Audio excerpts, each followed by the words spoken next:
You need somebody to do that? I got an extra guy. Jason. You gotta pay attention. Kyle's gonna do it. Okay.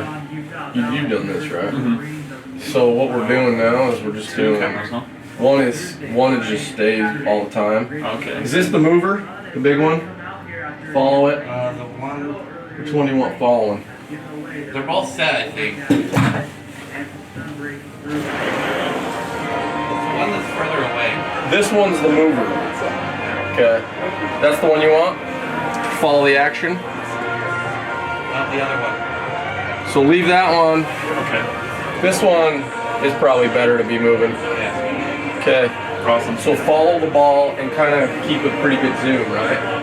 You just tell them, like zoom in more, pull out, zoom in at the same time. Saddle up and just don't even touch that one. That's your ball. Awesome. Because now what he can do is that one will just stay on the action. He can click from one to one. Okay. So when you zoom in, he'll probably click to you as long as you're far. So I probably have to be really. You have to be accurate. Yeah. Hopefully he'll give me some feedback because I don't know. I can look up this one. How much I should be zooming in. Let's see, where's What's Sam doing? In Chicago, and I mean, these Wolverines should be used to it, even though the weather's been so nice, it seems like around here in Orem as of late. That first game, I believe, on Friday night, James, the first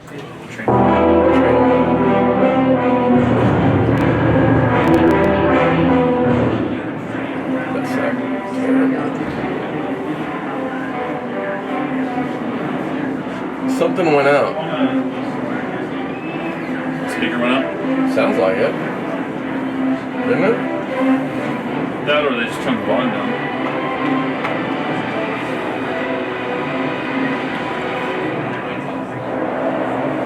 How does this thing loosen? The up and down bit. Oh, like when it goes. I guess you can do this. Just follow it. You know what I'm saying? But it's just a little stiff. Oh, okay. You know what I'm saying? Usually, I'd rather it be stiff because I'm kind of jerky. Yeah. Well, don't be too jerky. Just be like that. I'm also jerky. Yeah. Here you go. Then. Satellite. Come in like that. Okay.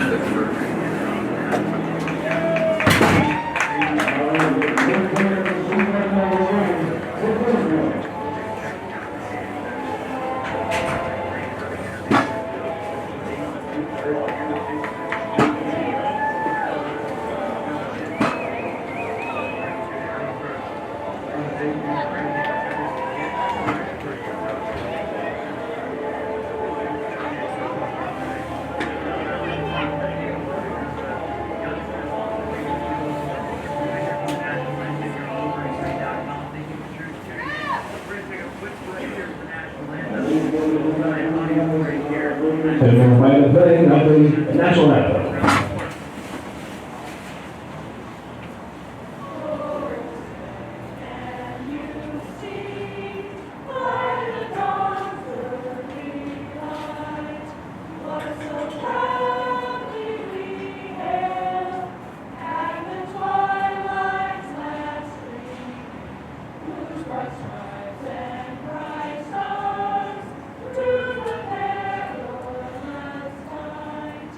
For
Again, the battery for the Wolverines. Got to play Jake Atkinson and not allowed Daniel Bettis.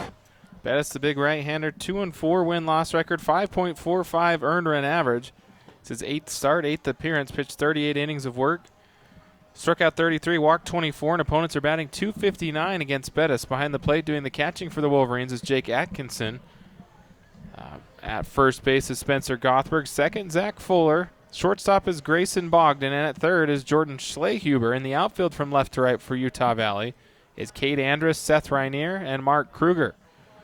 For Chicago State, coming to the plate for the Cougars, go over the batting order for Chicago State as the visiting team will be hitting here in the top of the first. Jared Patterson will lead things off, center fielder, hitting .298 on the year.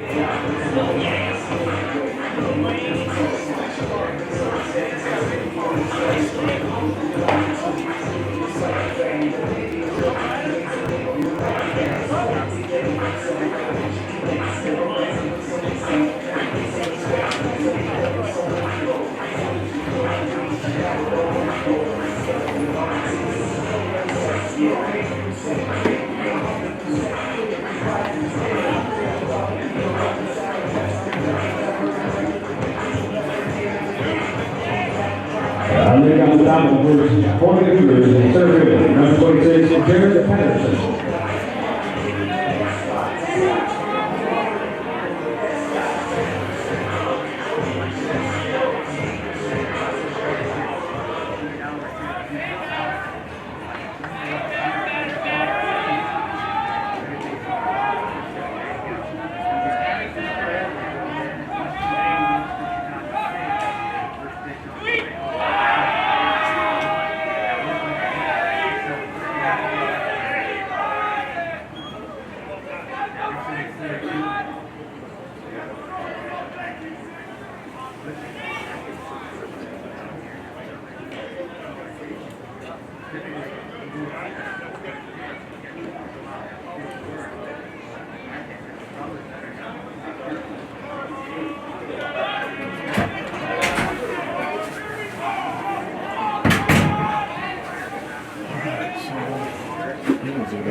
Well, you can zoom in now. It was just when they took the field. Okay. Sorry. It's all right. Yeah, for the pitcher that or I'll just zoom in just like that. Yeah, if they are like that's cool. Oh, are they both kind of like that? Yeah, they are. Yeah, they're both that. Okay, well, maybe pull it out a little bit then. And then as soon as there's a hit, just kind of follow the hit and zoom in. Okay, probably good.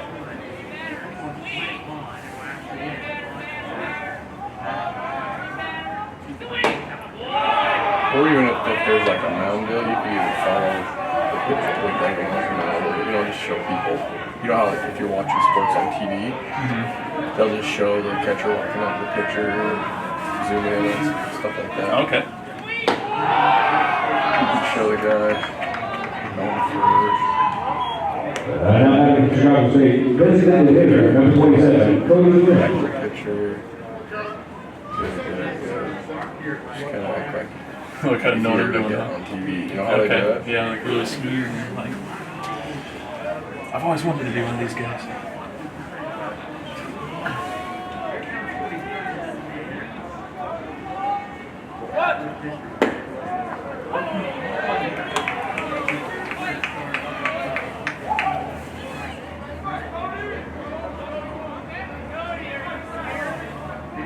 First. There's Patterson. I don't think Patterson really expected the throw to come over. So you have that and the guy up first in your screen. Zoom out right there. A little more zoom out. So you got all that people on base and stuff. Okay. What if it's bases loaded? Would I just zoom out a little way? Maybe, yeah, because that's just showing a pitcher catcher all time, so it's not. You can do everything else. Okay. Left field line. Schlehuber going to give it a look, but it's going to go foul, and it moves the count to 1 ball and 2 strikes. Yeah, talk about the Wolverines have kind of traditionally held that upper hand in the all-time series. The Wolverines hold a 21-2. Yeah, so just cover everything. And that was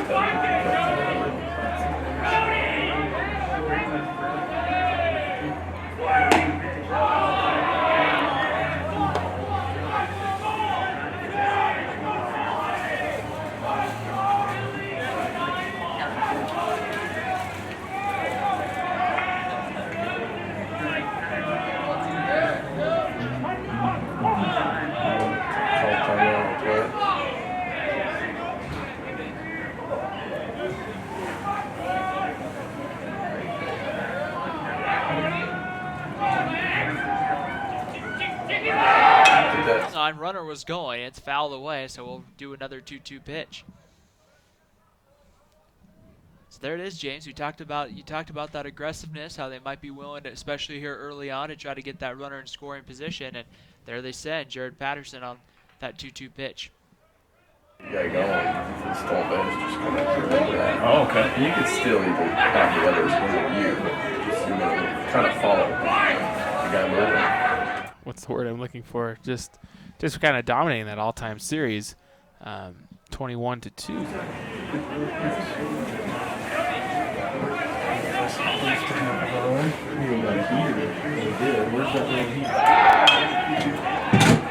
Back over above the press box area here at Brent Brown Ballpark, and we'll do another 2-2 pitch. So Patterson's gone twice.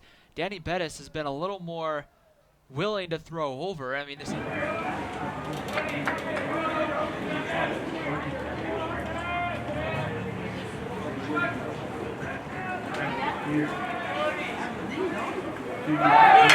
hold on, that's going to be lifted to Schlehuber's going to make the play, the throw across the diamond in time, and they'll double off Patterson at first, and there's 2 away. I think that was all started there by a great pitch by Danny Bettis on the inner half, off the handle of the bat of Cody Friend.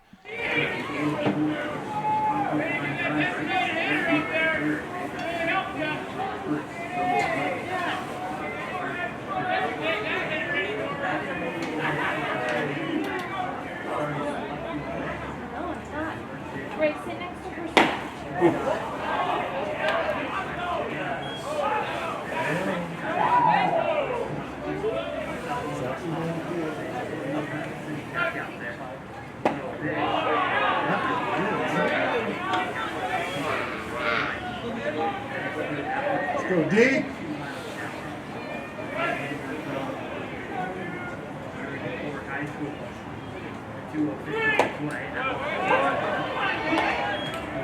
Sure, it worked out pretty good. Yeah, that's fine. If it was Heller, it'd be better, but Then you couldn't put your knees under, though. You couldn't get close. oh, that's true.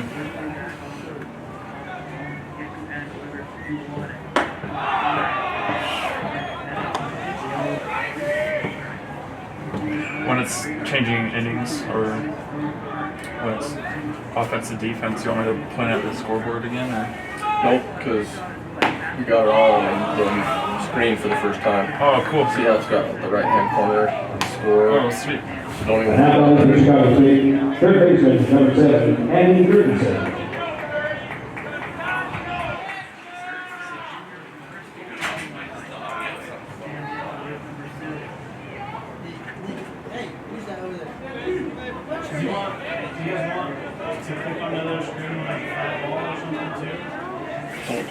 I've been doing that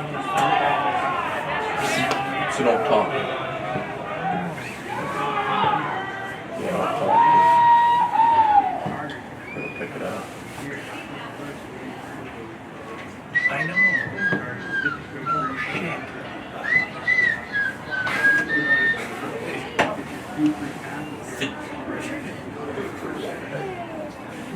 Hold on, I'm trying to fix it.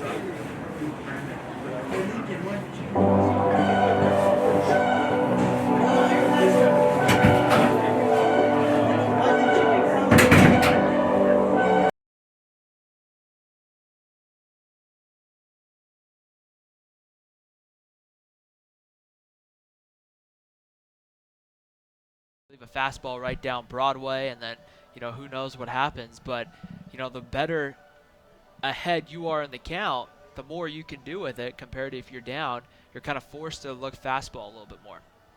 Yeah, and Bettis has got to be a little bit careful here with Gertensen, the cleanup man for Chicago State, a home run and 12 RBIs on the season. 1 ball and no strikes the count. Bettis working from the stretch. And the pitch comes home, and that one gets in there at the knees at 89 miles an hour. So takes a couple of miles an hour off the fastball there and drops it in the zone. Yeah, good pitch there by Bettis as he gets that fastball right on the lower part of the strike zone. 1-1 pitch. Gertensen swings and misses. Atkinson quickly popping up like he was going to fire down to first, but held it in. And now Gertensen down in the count, 1 ball and 2 strikes.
Green tops here tonight.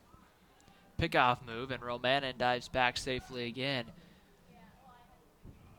Utah Valley, I mean,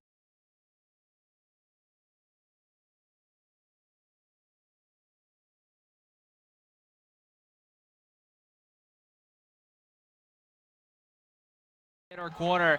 Gertensen, I don't think, enjoyed the call as he kind of stood there for a minute. The called strike 3, though, ends the first. Chicago State doesn't score. They do get 2 men on, and 1 was left. We head to the bottom of the first. The Wolverines are coming to bat here on WolverineGreen.com. Learn more about the Utah Army National Guard by going to nationalguard.com or by calling 1-800-GO-GUARD. Remember to check the back of your ticket stub for a special discount and offer from the Community Bookstore. The bookstore is a proud sponsor of Wolverine Athletics.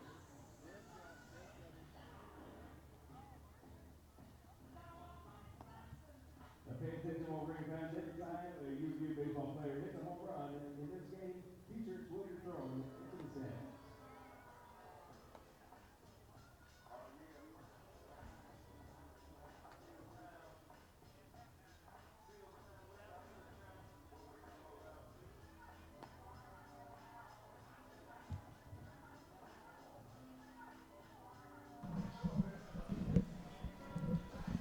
Bottom half of the first inning here on WolverineGreen.com.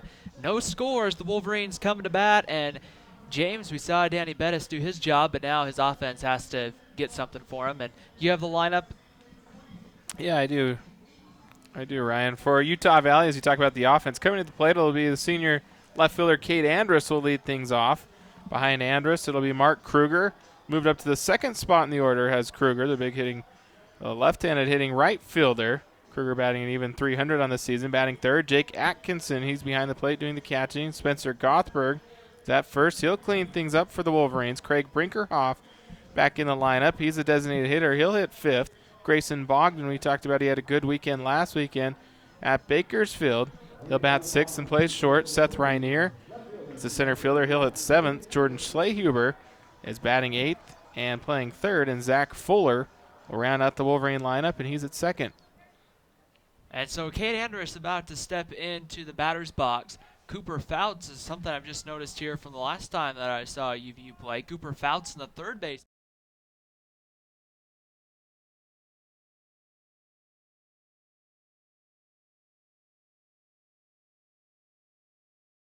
Heads to the mound. He's got 1 complete game on the year, second start of the season, 7th overall appearance. The 0-1 pitch to Andrus. Swung on line right back up the middle for a base hit.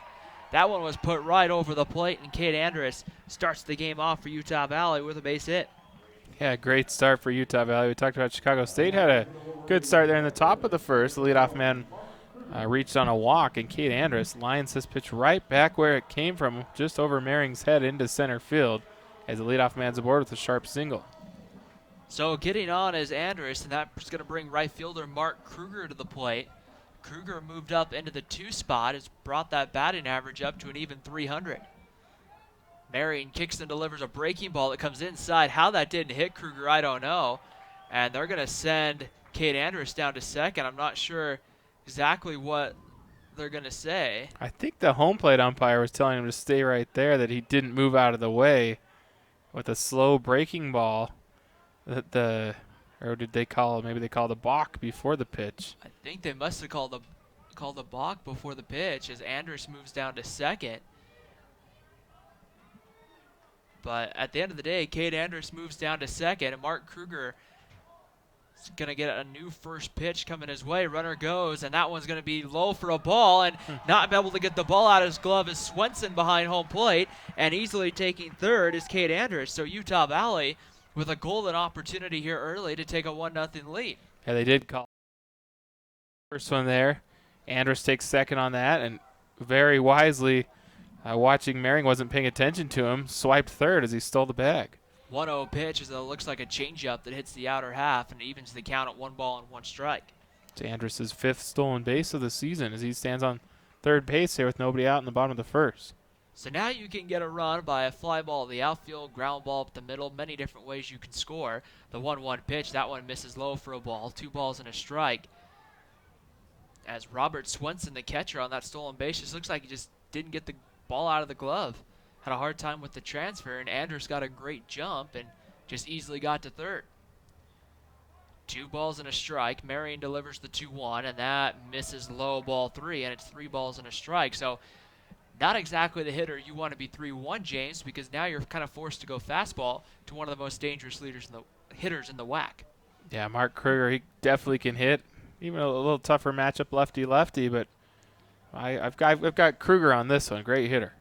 3-1 pitch, misses low and away, ball 4 on the curveball that came in at 66 miles an hour. And now 2 men on for catcher Jake Atkinson. Yeah, I was watching the same thing. That looks like Maring doesn't throw too hard, kind of complete opposite of Bettis, the Wolverines starter. Bettis throws hard, low 90s. Maring, I haven't noticed. The one I noticed earlier pitch was 78. That last one's 66. So let's see if he'll top 80. I haven't noticed one pitch over 80 yet. Jake Atkinson hitting 195, 15 for his first 77. And the pitch comes home, misses low. I kind of see a little bit now why if maybe they called the balk there on Andrus. It looks like Marion kind of shuffled that front foot a little bit towards first as he comes home. Is what I kind of just picked up on that last pitch, and maybe the umpire saw that a little too closely and called the balk on the first runner. There he comes pretty much straight home and misses, and it's 2 balls and no strikes. On deck is Spencer Gothberg for the Wolverines. And Maring did reach 80 miles per hour on that last pitch, so looks like he tops out around 80 miles per hour or so. 2 balls and no strikes. Runners on the corners. Marion delivers home. That one misses low, ball 3. And the count now runs 3-0. And Marion struggling with command here, trying to just having a hard time even finding the strike zone. But now is in danger of loading the bases for Gothberg. 3-0 pitch. Marion set, kicks, and delivers home. And that one goes right down the middle for a called strike, and it's 3-1. Marion a 4.76 ERA, but it's only thrown 17 innings on the season. 3 balls and a strike. Kruger gets his lead, and Andrus at third. 3-1 pitch. Fastball swung out and missed. Snap throw down to first, and Kruger back in safely, but the count goes full now to catcher Jake Atkinson. Atkinson got a pretty good swing on that, just came up empty. So 3-2, we'll see if they send Mark Kruger here. I would kind of doubt it with the 3-2, but Kruger getting a pretty good lead over the first. The delivery comes, misses low, ball 4, and Utah Valley's low to the bases here in the first for Spencer Gothberg. The strong start continues for Utah Valley here in the last of the first.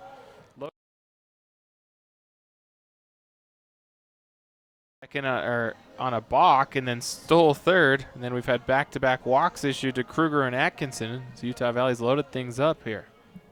And now you bring up Spencer Gothberg, who's had a very good season in that cleanup spot for Utah Valley. Has 10 RBIs on the season. And the first pitch, Gothberg lines that one to left. That is going to fall out in front of Romanin. Coming in to score is Andrus. Everyone else will hold, and Utah Valley's got a 1-0 lead.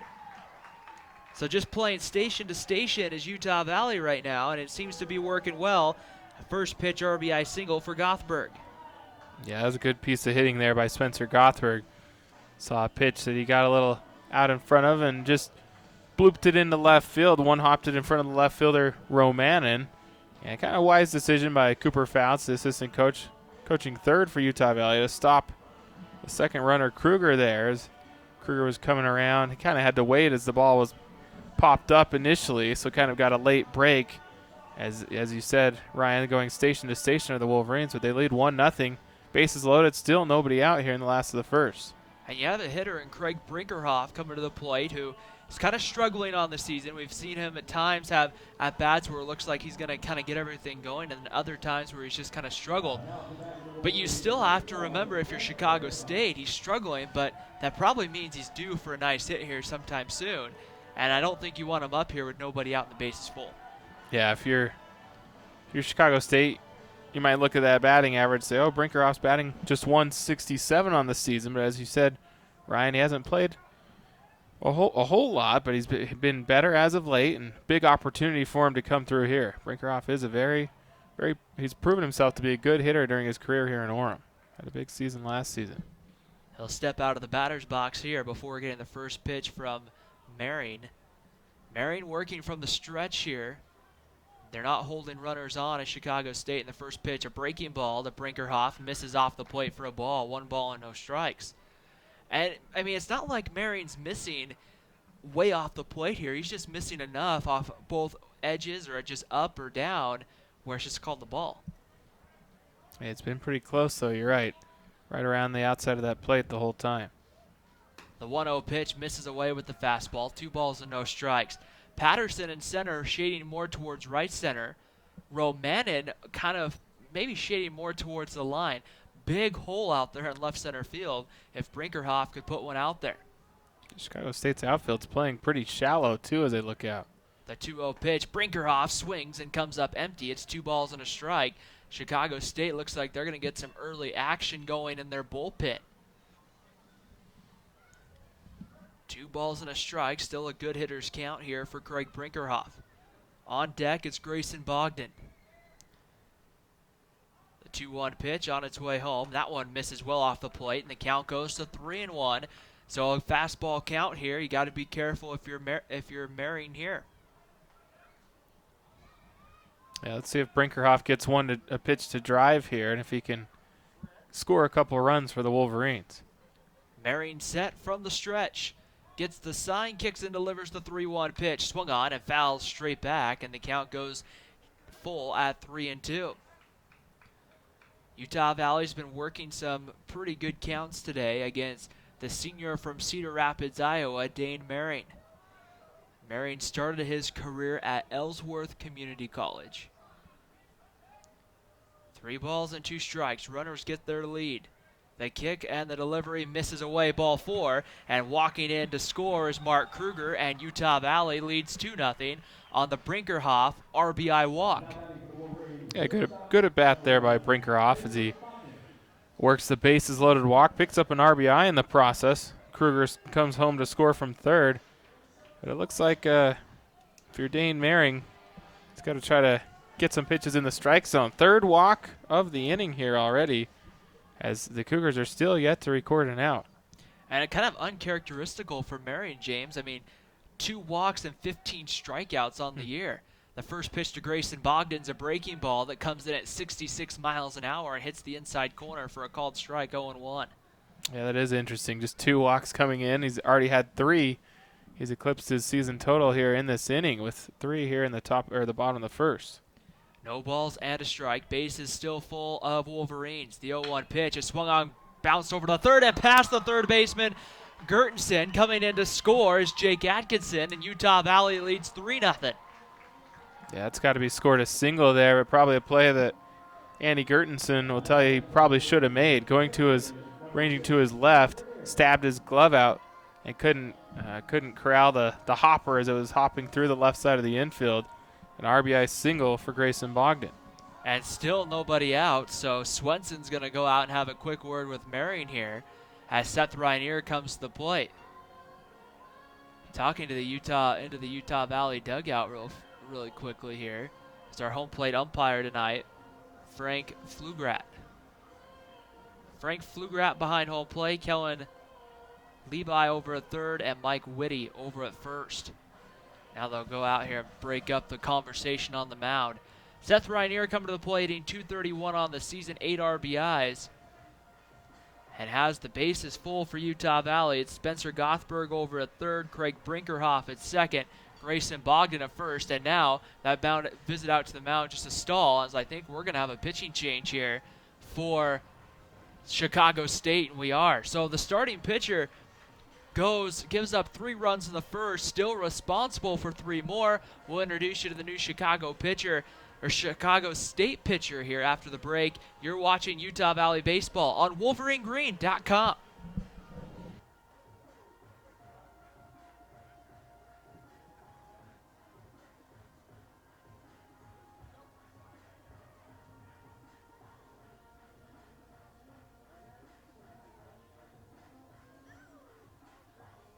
Now on the mound for Chicago State, number 34, Dylan Engel.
Well, welcome back here on WolverineGreen.com. New pitcher for Chicago State is another southpaw, number 34, Dylan Engel. Dylan Engel, it's his 9th appearance. He started 6 games for Chicago State, 1-1 win-loss record, 7.15 ERA. He does have a save on the year. He's pitched 34 innings, struck out 24, walked 22. Opponents batting .339 off of Engel, and he's coming into a tough jam here. Had not much time to get warm, and coming out with the bases loaded, nobody out, bottom of the first. Seth Reinier stands in. The first pitch misses high with the fastball, 1 ball and no strikes. Engel, a left-hander from Milwaukee, Wisconsin. So he's probably somewhat used to the cold, and playing in Chicago. I would imagine that their practices in February and early March are a little on the chilly side. 1-0 pitch misses inside with the fastball, and it's 2-0 to Seth Reinier. Reinier, we've seen him in the 2 spot. I think we've seen him in the leadoff spot once or twice this year. Kind of seen him all sorts of different spots in the lineup, showing some good versatility for Coach Eric Madsen. Seen him a couple of 3 or 4 different positions defensively. The 2-0 pitch in there at the knees with the fastball, and it's 2-1. Yeah, Reinier, you talk about, he's traditionally a catcher, but he's been playing the outfield quite a bit this season. Out in center field here tonight for Coach Madsen and the Wolverines. 2 balls and 1 strike as Engel works from the stretch, gets the sign from Swenson. delivers the 2-1 pitch, high, ball 3, and the count goes to 3-1. So command trouble coming here for Chicago State here, trying to avoid their 4th walk here of the first inning and prevent walking in, I believe, their 2nd run of the game. 3 balls and a strike, Engel set. Kicks, delivers the 3-1 pitch, high, ball 4, and so coming in to score will be Gothberg, and it's 4-0 Utah Valley. Yeah, so we'll see how long this inning will continue. Still nobody out. The Wolverines definitely love to keep this rally going. Chicago State, tough task for Dylan Engel. He's come on here to try to pitch out of it. Utah Valley still with the bases loaded, nobody out. And here comes Jordan Schlehuber now, the third baseman, hitting 153 on the season as the sun goes away, gets behind the clouds as the field gets dark here for a second. The 1-0 pitch inside corner with the fastball, and it's no balls and a strike to Schlehuber. 8th man to come to the plate, Zach Fuller, the 9-hole hitter, in the on-deck circle for Utah Valley. 4 runs in already, and the base is still full of Wolverines. No balls and 1 strike. Engel sets, kicks, and delivers, and that one misses away. Ball 1, 1-1. I mean, James, I would imagine if you're Coach Madsen and Coach Carter down there, you want to see guys have good at-bats. You'll take runs, obviously, any way you can get them, but Utah Valley having some good at-bats for getting walks. I mean, these aren't just 4-pitch walks here. They're having to work counts. Yeah, they're being very patient at the plate, and as you said, I'm sure the coaching staff for Utah Valley is very, very pleased with what they're seeing right now.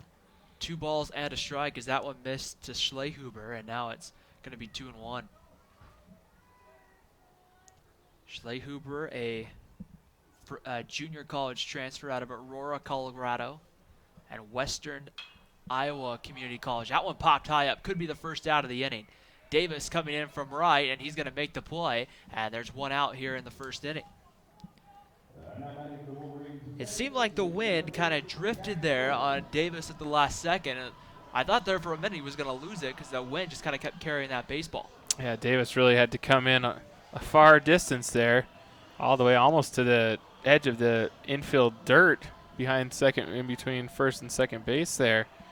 But a nice job by Evan Davis to stay with it and make the catch. So here comes Zach Fuller now. The second baseman stands in. And Dylan Engel kicks and delivers the first pitch, and that one misses high with the fastball at 81 miles an hour, and it's 1 ball and no strikes. Brinkerhoff at third, Bogdan at second, Rainier over at first. Engel checks the runner, kicks and delivers the 1-0 pitch, and that one paints the outside corner, evens the count at 1 ball and 1 strike.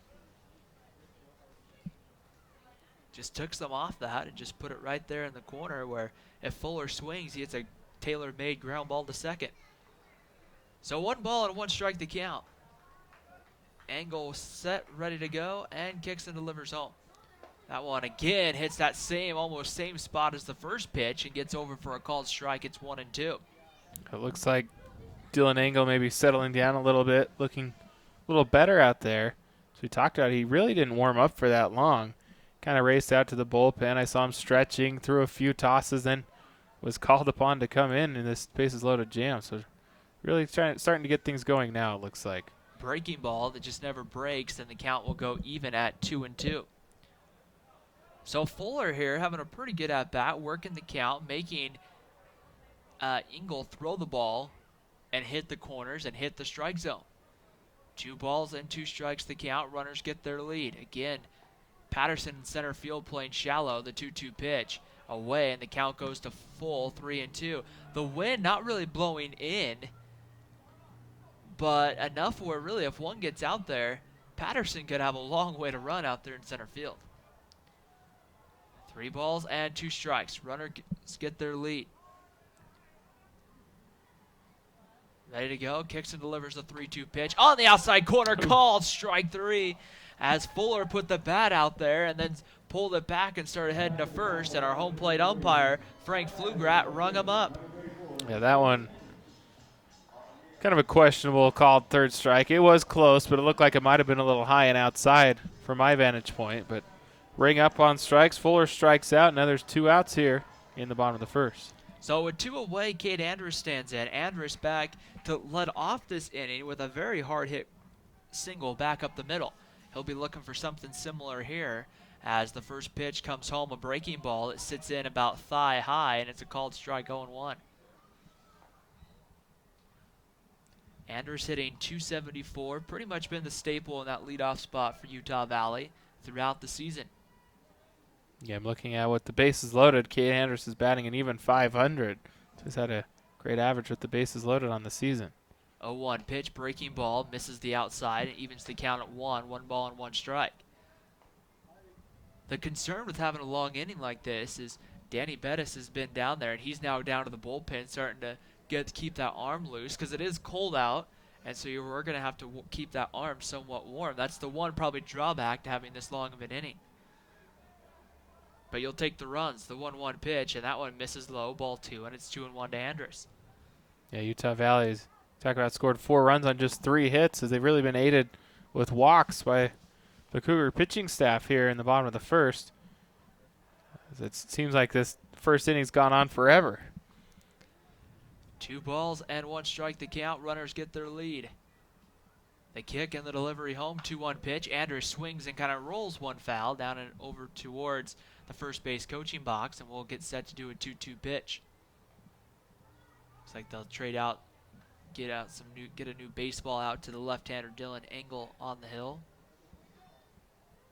I've always kind of wondered exactly what they're looking for, what the pitchers feel when they say, wait, I want a new ball. If it just doesn't feel right, or if they feel like it's not going to leave their hands. I don't know. Maybe one of these days I'll have to ask one of the Wolverine pitchers pregame about that, what goes into making that decision. And I think everyone kind of has their own preference, what they like the baseball to feel like, and especially how the seams feel. And sometimes if they don't like it, they'll ask for a new one.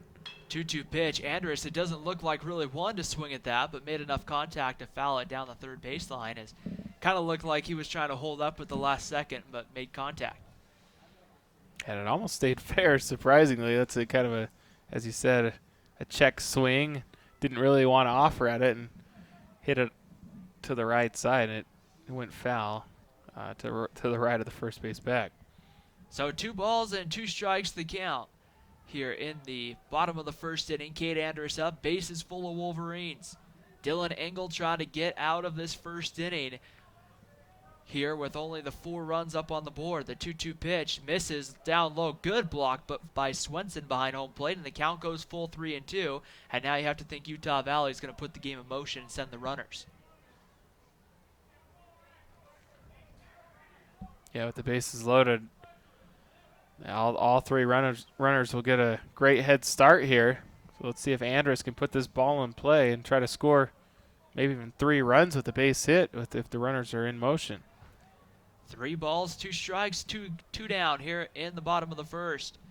Engel delivers the pitch. That was called strike 3. Cade Andrus started to head to first and then quickly got rung up. Kind of the similar thing that happened to Zach Fuller. So Utah Valley, they do get 4 in the first, but they strand the bases loaded to end the inning. At the end of 1 from Brent Brown Ballpark at Utah Valley 4, the Chicago State Cougars 0. You're watching Utah Valley Baseball on WolverineGreen.com.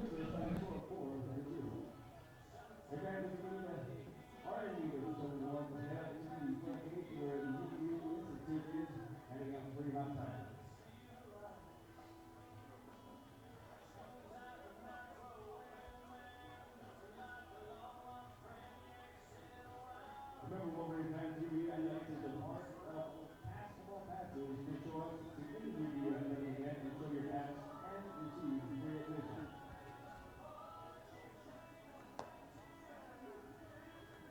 This event is in part sponsored by Intermountain South Valley Orthopedics and Sports Medicine, the official healthcare provider for the Wolverines. Dr. Gordon, Robinson, Griggs, Morrison, and Smith are helping athletes get back in the game.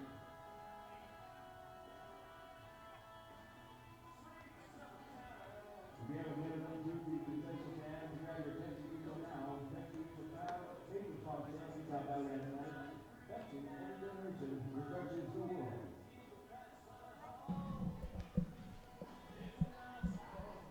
Back here at Brent Brown Ballpark, the start of the second inning. That First inning, James, took a little while, but if you're Utah Valley, you definitely like the output of runs there to get the early 4-0 lead. Yeah, looking at the clock, it took 35, 40 minutes. A little longer than usual, but as you said, Ryan, you got to be pleased if you're a Wolverine fan. 4 runs coming across the board here early for Utah Valley. So it's going to be 5, 6, and 7. Chase Matheson, Quentin Alexander, Matt Sullivan coming up. As Matheson's in the batter's box. And Bettis kicks and delivers home, and that one misses high for a ball, 1-0. The sun was out just a few minutes ago, and it seemed like it was relatively warm, but now the sun's gone. It cooled off. I mean, feels like it cooled off about 5 degrees within those couple of minutes. The 1-0 pitch in there for a called strike, 1-1. Yeah, you really can't tell. I mean, we're up in the broadcast booth. We've got a little heater at our feet here, but it really has cooled off here at Brent Brown Ballpark quickly. Matheson swings, hits that one out to right. Coming over is Kruger. He's there to make the play, and there's one away here in the second inning. A nice read there by Mark Kruger. Seeing that ball off the bat, raced to his right a few steps and was able to make the catch in right field. So here comes Quentin Alexander, the shortstop, to stand in. Alexander hitting .333 on the year. Will stand in here and lead it off. Watching him in batting practice today, field some ground balls. He was making throws from deep in the hole at short over to first and just making them look easy. First pitch to Alexander's low for a ball, 1 ball and no strikes. 90 miles an hour. Danny Bettis, in between the innings, had to go down to the pen and start kind of throwing just to keep that arm warm here. The 1-0 pitch as he kicks and delivers, and Alexander swings and fouls that one back, and we'll do a 1-1 pitch.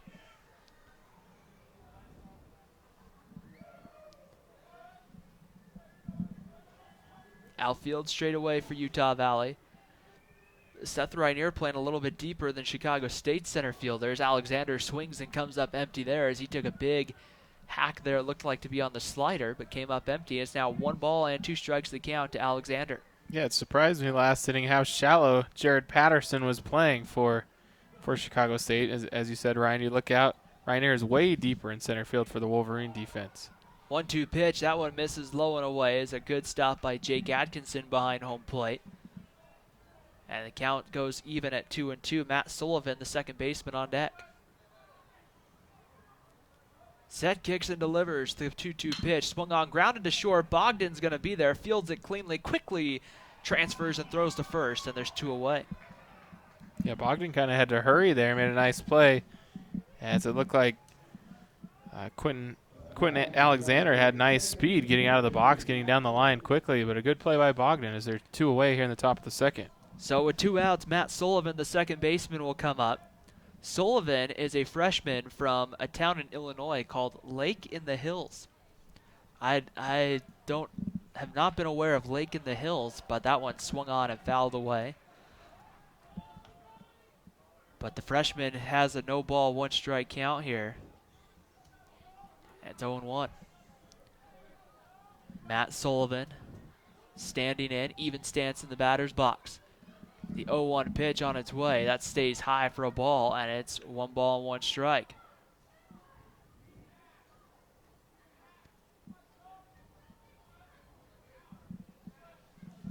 The 1-1 pitch on its way home. That one misses low for a ball, and it's 1 ball and 2 strikes.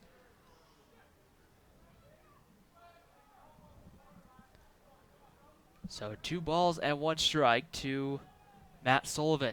Bettis kicks and delivers home the 2-1 pitch. That one swung on and popped up. Going out is Bogdan, coming in center, and it's going to fall in front of both of him and Seth Rainier for a base hit. So Sullivan gets the single, the first Chicago State hit of the night against Danny Bettis, and one that just kind of finds the spot where no Wolverines could get to. Yeah, a little blooper just over the head of Bogdan and too far in front of Rainier. We talked about a few moments ago how deep Rainier is playing compared to the Chicago State center fielder. He wasn't able to get on his horse and get to that one in time as it drops in for a 2-out hit for the Cougars. And with 2 away, catcher Robert Swenson will come to the plate. Swenson hitting .271 on the season. And we'll see here if Chicago State, they did it in the first inning when they got men on. We'll see here if they think about sending Sullivan. That one swung on, popped high up on the infield. Schlehuber going to give it a look. Coming over, it's Grayson Bogdan, and he is there. Almost had a tough time battling the sun there, but he makes the play, and Chicago State's retired. So the Cougars get one hit, but they will strand the man on base, and we head to the bottom of the second here at Brent Brown Ballpark. It's Chicago State 0, Utah Valley 4. You're watching Utah Valley University Baseball on WolverineGreen.com.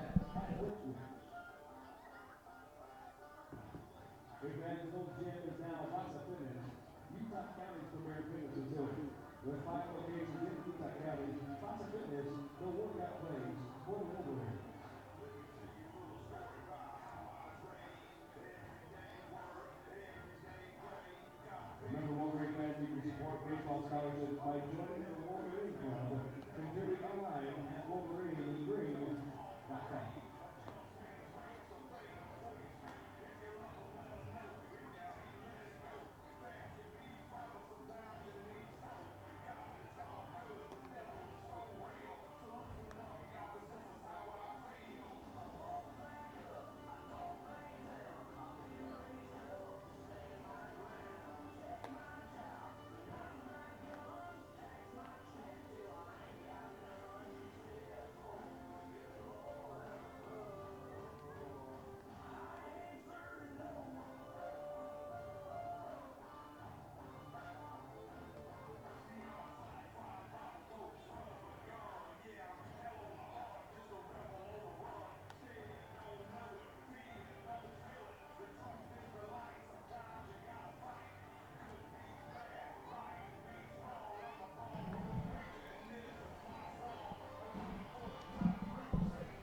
Tonight at a chilly Brent Brown Ballpark, though nothing chilly about the Wolverine bats. They scored 4 in the first as they come up here in the second with Mark Kruger, Jake Atkinson, and Spencer Gothberg 2, 3, and 4, trying to continue to see if they can keep those hot bats rolling. Kruger had a walk and then came around to score back in the second. Yeah, it was a great start for the Wolverines in that bottom of the first, as starter Dane Marion couldn't even get out of that inning. And the first pitch from Engel misses low for the ball, and it's 1 ball and no strikes to count on Kruger. But Dylan Engel, who's on in relief, actually did a pretty good job. Came on, I think he retired 3 of the 4 hitters he faced. 1-0 pitch on its way. Kruger takes a fastball that hits the outside corner and evens the count at 1-1. And that's a hard position for a pitcher to come in because you got the bases loaded, nobody out, and you got this team that's haven't really hit the ball a ton, but just found a way to get on with walks. The 1-1 pitch, Kruger swings and hits a base hit through the right side for a base hit, so a leadoff single for Mark Kruger, and that's just exactly what you want to do if you're Eric Madsen and the Wolverines. Yeah, good job by Kruger. We talked about before the game started that Kruger's been hitting the ball better as of late. Got that average even at 300 coming into tonight's ball game, and here he pulls one right through the left side of the infield, or the right side of the infield, I should say, and into right field with a leadoff single here in the second. So here's catcher Jake Atkinson. Atkinson also walked and scored back in the first, and he swings and misses at the first pitch, a changeup that was well off the plate and makes the count no balls on a strike. Atkinson hitting 195 on the season, 15 for his first 77, but really he's starting to look good here in the last couple of games. Been moved up into that 3-hole. When you're hitting behind Mark Kruger, though, you're going to see some nice pitches. That one comes inside and tight and evens the count at 1-1. And, you know, when you got Spencer Gothberg as well, swinging as hot as bad as Spencer is right now, you're going to see some good pitches if you're Jake Atkinson. 1 ball and 1 strike to count. Engel set from the stretch. Kicks and delivers that 1-1 pitch, and that one misses inside, ball 2, and it's 2 balls and a strike on Jake Atkinson. Atkinson, a freshman from Murray, Utah, prepped at Cottonwood High School.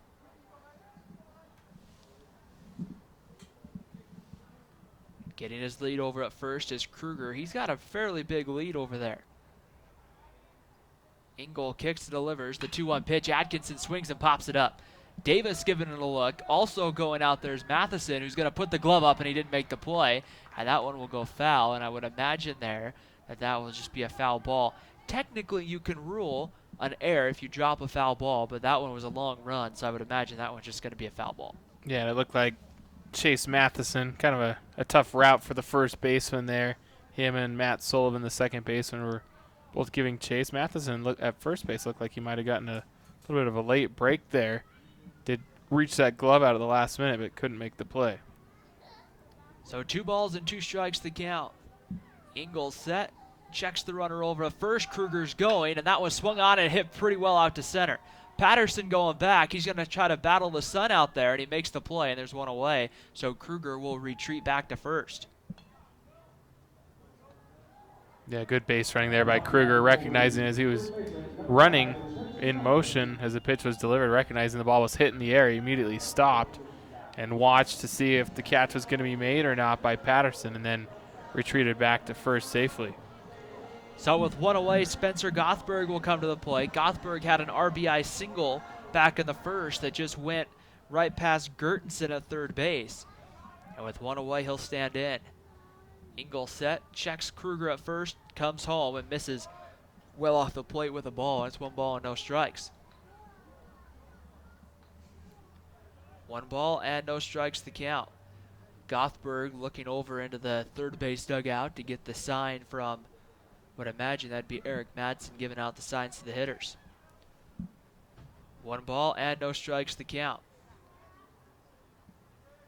Engel taking his time on the mound, and then time will be called.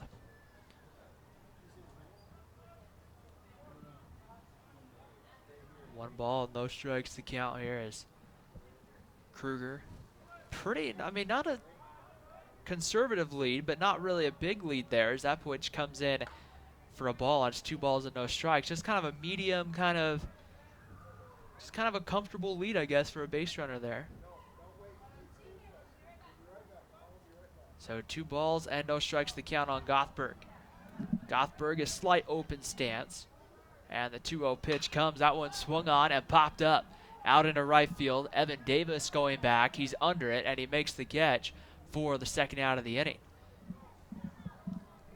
So with 2 away, that's going to bring up Craig Brinkerhoff. Brinkerhoff had an RBI walk back in the first.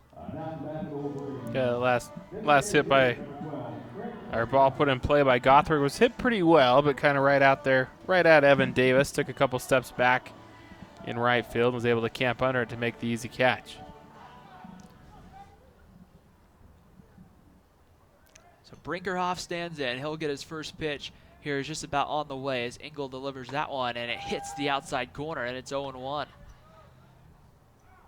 Engel's really come in and found his way to hit the strike zone and really slow down the Utah Valley offense.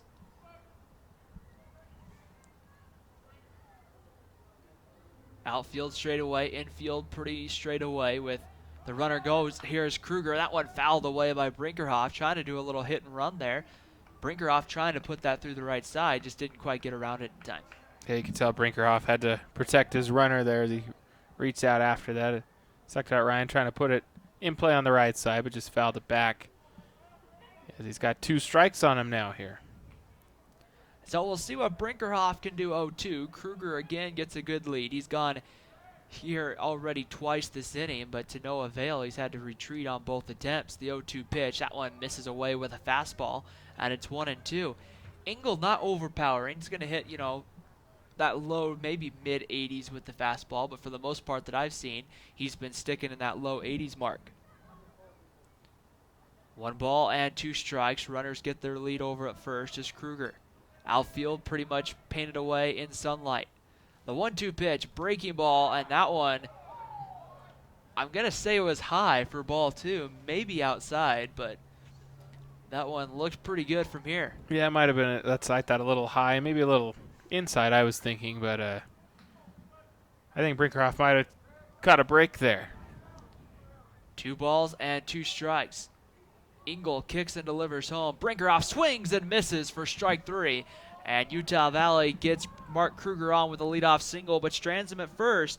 At the end of 2 here from Brent Brown Ballpark, it's Utah Valley 4, Chicago State 0. The Cougars are coming to bat after this. You're watching college baseball here on WolverineGreen.com.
Chicago State coming up here in the top half of the third inning. It's going to be 9-1-2. Evan Davis, Jared Patterson, Cody Friend coming up for the Cougars. Evan Davis, we've seen him make a couple of defensive plays in this one, and now he comes to the plate here as it's turned out to be a pretty nice day at the ball, or I guess I should say night at the ballpark since this was a 6 o'clock game. Ryan Pickens and James Warnick here with you at Brett Brown Ballpark on the campus of Utah Valley University. Bettis' first pitch is going to be bounced right back to him on a bunt attempt, quickly fields and throws him out, and there's one out here to start the third. Yeah, good play there by Danny Bettis. He's big, a big individual, 6'6", 250, and he bounced off that mound quickly, fielded the bunt, and threw a strike to first to retire Davis quickly here in the third. And that's going to go back to the top of the Chicago State lineup and Jared Patterson. Patterson walked back in the first before being retired. He was on the base paths when it was Cody Friend hit that liner over to Schlehuber, and Schlehuber doubled him off as that one is low for a ball. 1 ball and no strikes to count. Patterson hits from the right side of the plate. The 1-0 pitch as Danny Bettis kicks and delivers home, and that one low ball 2-0. Bettis, a relatively quick worker, kind of gets right back on the mound and just kind of delivers and goes with it. 2 balls and no strikes to count. The kick and the delivery comes home, and that one in there about belt high with the fastball, and it's 2-1. Yeah, Bettis has got to talk about a quick worker. Got to make up for some time in that first inning. I'm just kidding. It seemed like it was a long first inning. Wolverine scored 4 runs. There were 4 walks, I believe. That first inning seemed like it took forever. 2-1 pitch. That one gets away from Atkinson. It's outside anyway, ball 3, and it's 3-1. You know, minor league baseball, they're starting to implement some of the new pitch clock rules and things like that. I'm interested to see. You know, we won't see it here with the Orem Owls, but up in Salt Lake with the Bees, you'll see that new pitch count as that one's in there for a called strike, and it's 3-2. So it's going to be interesting to kind of see the baseball season, how it goes. They implemented, I guess, in some of the spring training games, but it'll be interesting to see eventually if that doesn't get down to college baseball in that. Yeah. 3-2 pitch. That one swung on and fouled away by Patterson, and we'll do a 3-2. And maybe they'll put a shot clock up right behind home plate that everyone can look at. I'm just kidding. Everyone can kind of count the seconds.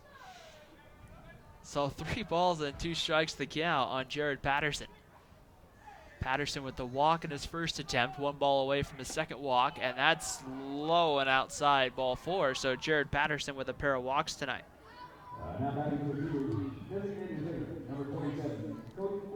Home plate umpire Frank Flugrat tonight, James, seems to be calling him, just giving the pitcher the high strike, and then also kind of giving that low outside corner also to the pitcher as well. And so that's something as a hitter you have to adjust to.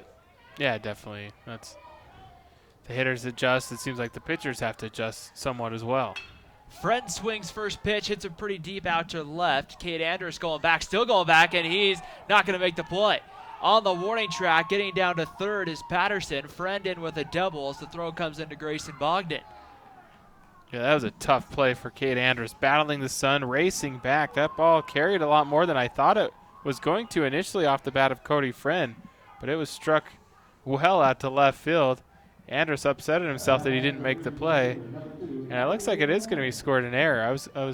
I thought it would be a double initially, but Andrus looked like he was there and had it pop out of his glove.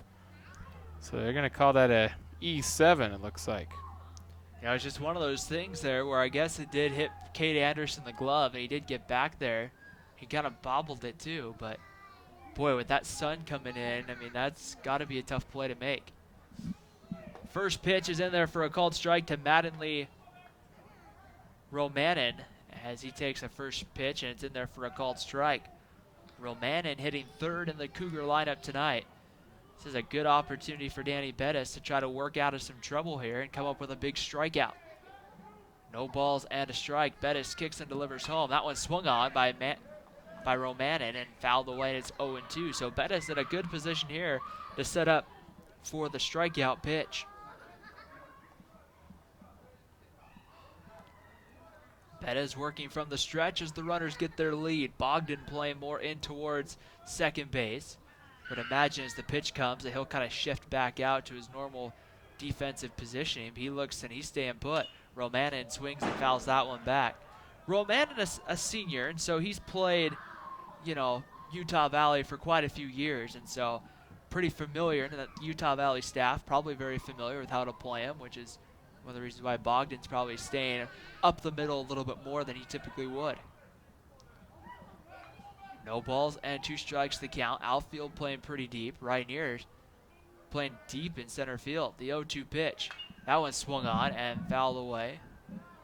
I'm not sure if they had the whole field covered this morning, James, when that snow and rain came through. You wouldn't really tell it by tonight with the sun out, but earlier this morning when I was, commuting into Utah Valley University, it was snow and some rain coming down, and you kind of see. I was kind of interested to see if the outfield was covered or if it's just kind of wet out there.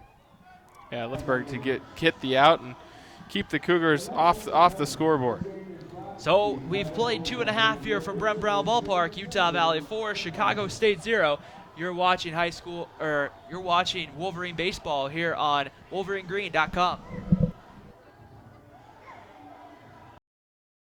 Engels doing here with nobody on base, pitching out of the stretch.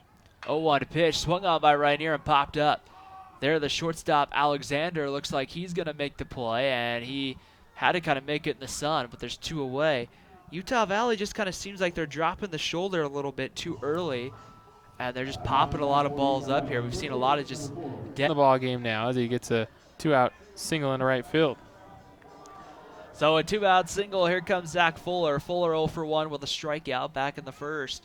And the pitch comes home, and that one's lined right back up the middle. Alexander dives. He can't get there. Taking the turn and going to third is Schlehuber. The throw in on a hop, and underneath the tag is Schlehuber. A dangerous opportunity there to try to go first to third, but it pays off as Patterson's throw takes a couple of hops, and Schlehuber had just enough time to get underneath that tag. And with 2 outs now, Cade Andrus comes to the plate with runners on the corners. Yeah, I thought Schlehuber might be in trouble there. To stand in. The first pitch is, I guess, a little high, maybe inside for a ball to Mark Kruger. Kruger has a walk and a single today, so officially 1 for 1, as the walk didn't go down as an official at bat. The 1-0 pitch on its way home. Kruger swings and pops that one down the left field line. Yeah, Kruger gets hit with the 82-mile-per-hour heater there. Stayed in and hit him on the arm, it looked like, as he kind of tried to move out of the way at the last instance. But he's on. Runners on the corners here as the Wolverines will try to continue this little rally. They've got 2-out rally they've got going here in the third. So Jake Atkinson will come to the plate. Atkinson walked back in the first and popped out to right in the second. And flew out to center in the second inning. And be nice here for Jake Atkinson to just have a good at-bat here and try to come up with just a base knock would be nice. Just kind of get that bat going a little bit more here. We're 2 down on the first pitch. Misses low and away. Atkinson will stand back in. Runners get their lead. Andrus at third. Kruger over at first. The 2-0 pitch. A fastball right down Broadway, and it's called strike, and it's 2-1.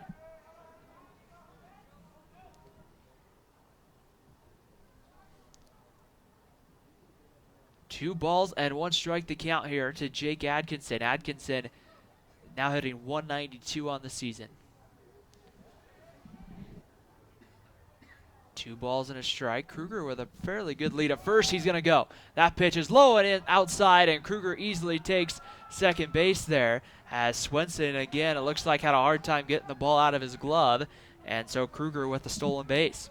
Yeah, Swenson was very upset at himself there. I saw him as he finally was able to corral that baseball, snapped it, a throw right back to Engel pretty hard as he was upset at himself as he couldn't hold on to that baseball.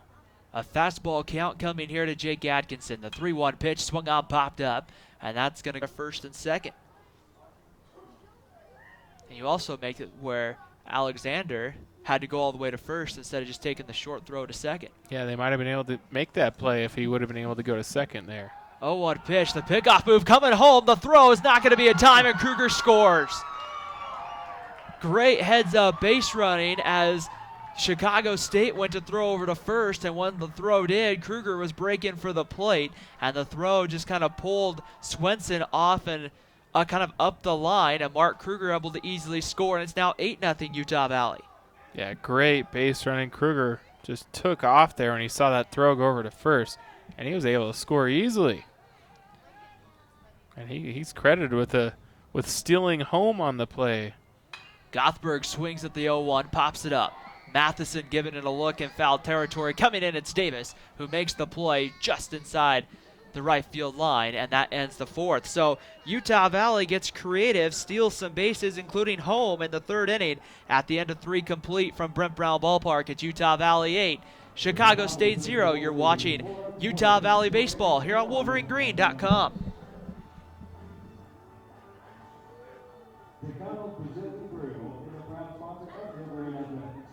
Please visit our location at the shop at Riverwoods and try some of our dishes like grilled Alaskan salmon and bacon rice fillet. Visit our website at Tecano.com and go Mighty Green. Guys, remember to check the back of your tickets out for a special discounted offer from the UV Bookstore. The bookstore is a proud sponsor of UV Athletics.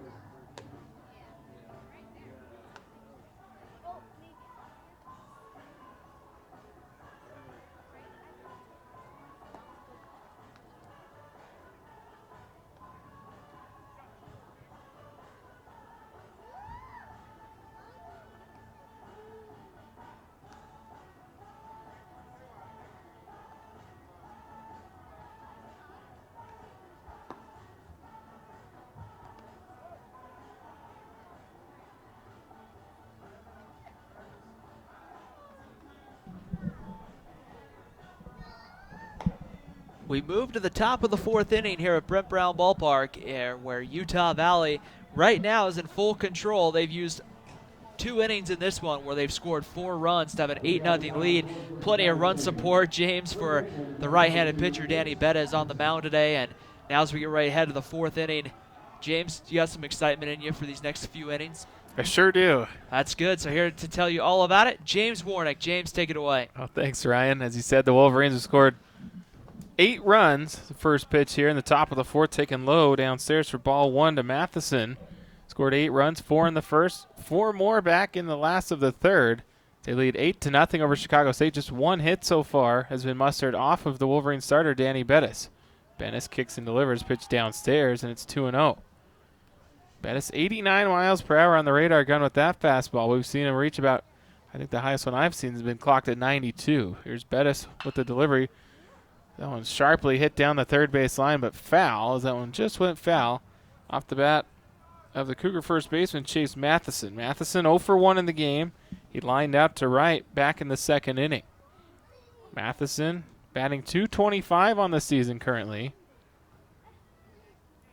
Right-handed hitter. Here's the pitch. Swinging a line drive into right field, and that's going to drop. 1 hops in front of the Wolverine right fielder, Mark Kruger. I might have jinxed Danny Bettis. They said Bettis had given up just 1 hit until now, and it's a leadoff single off the bat of Chase Matheson. Both hits tonight for Chicago State, very similar in the sense they've both been hit out. They had just that kind of bloop single into center field, and now that ball hit it right. Both of them just been hitting spots where the Utah Valley just couldn't get to. That was like nice hard hit ball by Matheson there. That's something definitely they're going to like to see. Maybe Chicago State can get a couple more off Bettis and try to get him in some trouble.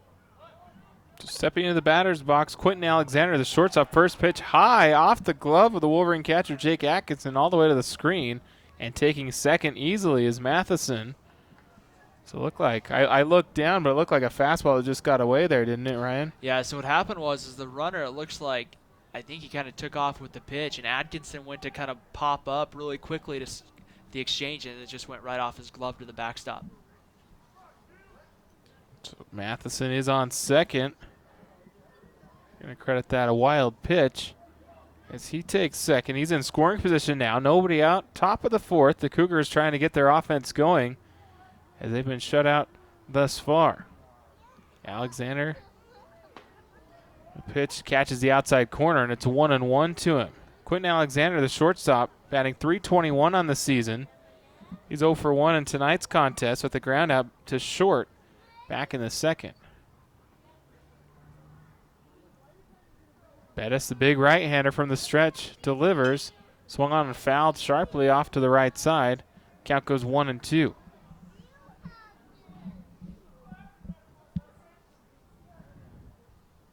Kind of some interesting weather we've seen here today, Ryan. We've talked about it. It's really cooled off here in Utah County, and here in northern Utah as of late. It's been so nice. In the 40 degrees, mid-40s. Here's a 1-2 pitch fouled back. It stays 1 ball, 2 strikes with a nice battle by Quentin Alexander and Danny Bettis right now.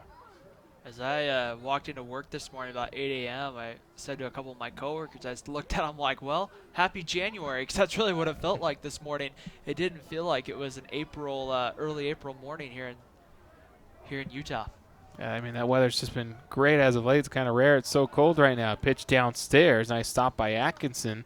And the count is 2 balls, 2 strikes. First game of a 3-game weekend series between the Wolverines and Cougars tomorrow night. The middle game of the 3-game series, another 6 o'clock Mountain Time start. And Saturday's finale has been moved up to an 11 a.m. start. Here's the 2-2. Catches the inside corner, called strike 3. Great pitch there by Danny Bettis, as Quentin Alexander wasn't too pleased. Kind of looked back at the home plate umpire and couldn't believe he was rung up on strikes, but there's 1 away. That was put in a spot where there's really no way that Alexander's going to be able to hit that. I mean, that was inside right on the corner where I guess he could try to like kind of golf swing at it and maybe make some contact, but the likelihood of him actually hitting the baseball wouldn't have been very good in that case. Matt Sullivan will dig in now for Chicago State. 1 out, 1 on. He fouls this one away on the right side for strike 1. Sullivan, the second baseman, 1 for 1 in the game. He singled to center field back in the second inning. He's hitting .333 on the season. Now, I mentioned during his first at-bat, he was from a place called Lake in the Hills, which I'd never heard of. And it's actually in real northern Illinois, almost up by the Wisconsin border.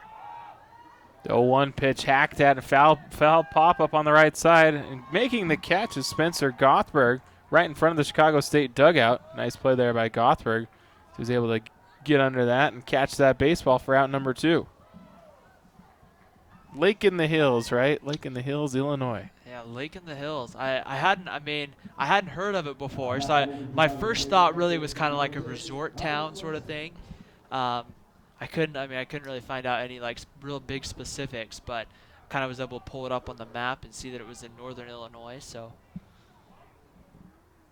but Sullivan is retired this time. The leadoff man Matheson remains on second, 2 outs, and Robert Swenson, the catcher, will step in. Here's a pickoff move to second. Back safely there is Matheson. He saw that one coming. It was the second baseman, Zach Fuller, tried to sneak in behind Matheson there. But Matheson was back safely at second. Fuller blessed to cover the bag again, and here's the pitch taken inside for ball 1 to the Cougar catcher, Robert Swenson. Swenson in the game, 0 for 1. He popped up to the shortstop back in the second inning. Swenson batting .265 on the season. Runners in scoring position, he's hitting .214. Bettis delivers, catches the inside corner with the fastball, and it's 1 ball, 1 strike. you know, Bettis tonight has done such a great job when runners have gotten in scoring position. Sometimes you see pitchers kind of get nervous and they kind of start missing their spots, but he almost looks more locked in with base runners on, and that's been a big thing tonight to keep Chicago State from being able to produce some runs. Another pickoff throw to second, this one much closer. Fuller applies the tag, but safe at second is Chase Matheson once again. Bettis, as you said, he's pitched a great ball game so far for the Wolverines. Locked in right now on the mound. Giving up just 2 hits. We're in the top of the 4th. 2 outs, runner on second. 1-1 taken high. And it's 2 balls, 1 strike now to Swenson. Swenson going with no long sleeves tonight for Chicago State. The catcher, I've got to commend him. I mean, I'm freezing. I've got a sweatshirt, a coat on. We've got a little heater here in the broadcast booth, and he's out there in his short sleeves. Here's the pitch. Catches the outside corner at 91, and it's even at 2 balls, 2 strikes. I guess in defense of that argument, James, he does have all the catcher's gear on, so maybe it's a little more warmer, but boy, I mean, most of his teammates, most of the Wolverines, and a lot of the fans here have jackets or, you know, I have sleeves on or long sleeves underneath tonight, so it's definitely a cool night at the ballpark. Swenson trying to get him. Here's the 2-2. Looks like a foul ball. He might have hit that right off the end of the bat as he started to kind of check his swing. Or I thought it was a foul ball. They're going to put a – no, it is a foul ball. The scoreboard operator put a ball up on the board. It was full 3-2. But I was right. It was a foul, and it stays 2 balls, 2 strikes. The home plate umpire is trying to correct the scoreboard operator, and he does. Counts even 2-2 still. 8-0 Wolverines, top of the 4th inning. Pitch from Bettis. Swung on and driven to right center field. Mark Kruger on his horse trying to cut it off, and he cannot. It's going to roll all the way to the wall. Scoring easily from second is Matheson, and cruising into second with the double is Robert Swenson. The Cougars are on the board. It's now 8-1 here in the top of the 4th. Good, just kind of inside-out swing there by Swenson, and puts it, deep out into the, almost to the 388 mark out there in deep right center field, and just splits Kruger and Seth Rainier out there in center. So just a long run, and good job there for Chicago State to find a way to get on the board. A nice piece of hitting there by Robert Swenson with the 2-out double. 8-1 is our score now. Evan Davis, the right fielder, will dig it. Davis 0 for 1. There's a pitch, fastball that squirts away from the Wolverine catcher, Jake Atkinson, but Atkinson able to get to it quickly. Keeps the runner, Swenson, at bay at second base. Counts 1-0 here on Davis. I was saying Davis 0 for 1. He bunted back to Bettis and was retired in the 3rd. Currently hitting .245 on the season is Davis.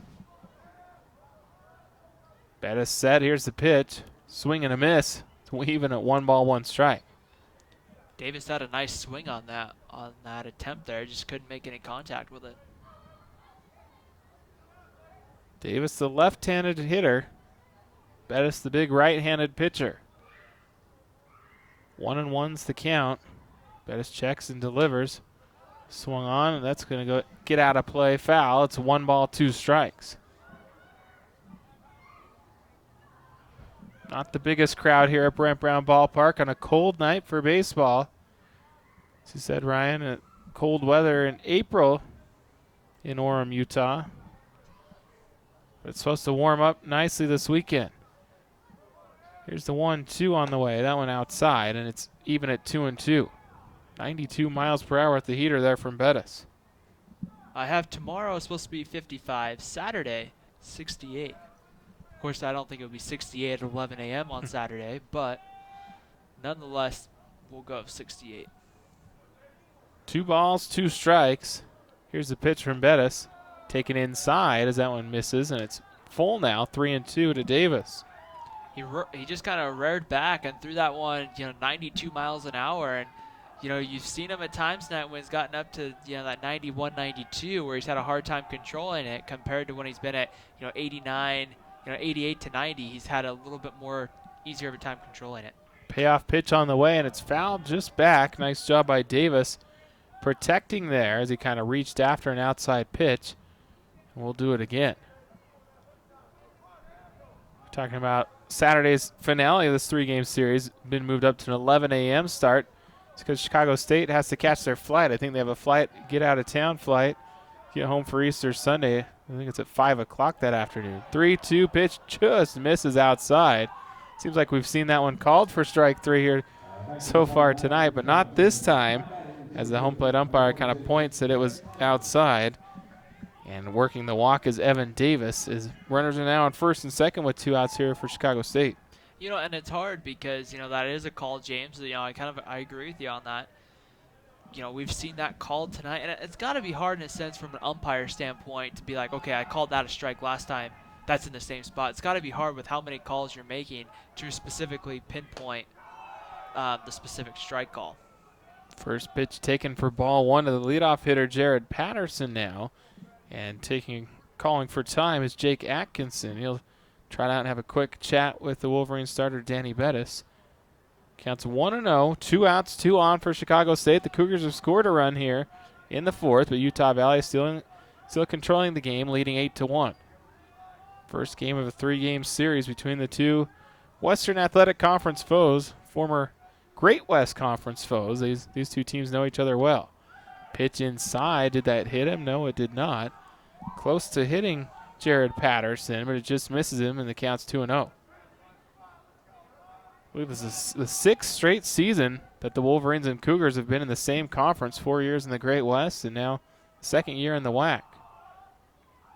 Both teams wear colors are green and white. The Wolverines all in their home whites, trimmed in green. Here's the pitch, catches the inside corner. It's 2-1 Chicago State in the alternate green tops and white pants. Jerseys trimmed in white and the pants trimmed in green. 2-1 is our count here to Jared Patterson, who's walked twice in the game. So no official at bat in this one. Patterson hitting .298 on the season. Here's the 2-1 from Bettis. Swung on and driven deep to left center field. Coming over is the Wolverine center fielder. And making the catch is Seth Rainier as he kind of bounces up against the wall after he makes the catch. But a good play nonetheless by Seth Rainier on his horse. That ball was driven well off the bat of Patterson, but Rainier's there to make the catch. And this Cougars strand 2. They do score 1, however. In the middle of 4, it's Utah Valley 8, Chicago State 1. We'll be back here in a minute. You're watching Utah Valley Baseball on WolverineGreen.com.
Well, welcome back here to Brent Brown Ballpark. James Warnick, Ryan Pickens here with you tonight. Filling in for Jordan Bianucci. Bianucci couldn't make it tonight, but he's scheduled to be here the rest of the weekend for tomorrow and Saturday's finale. Him and Ryan will have the calls for you for the rest of the games this weekend.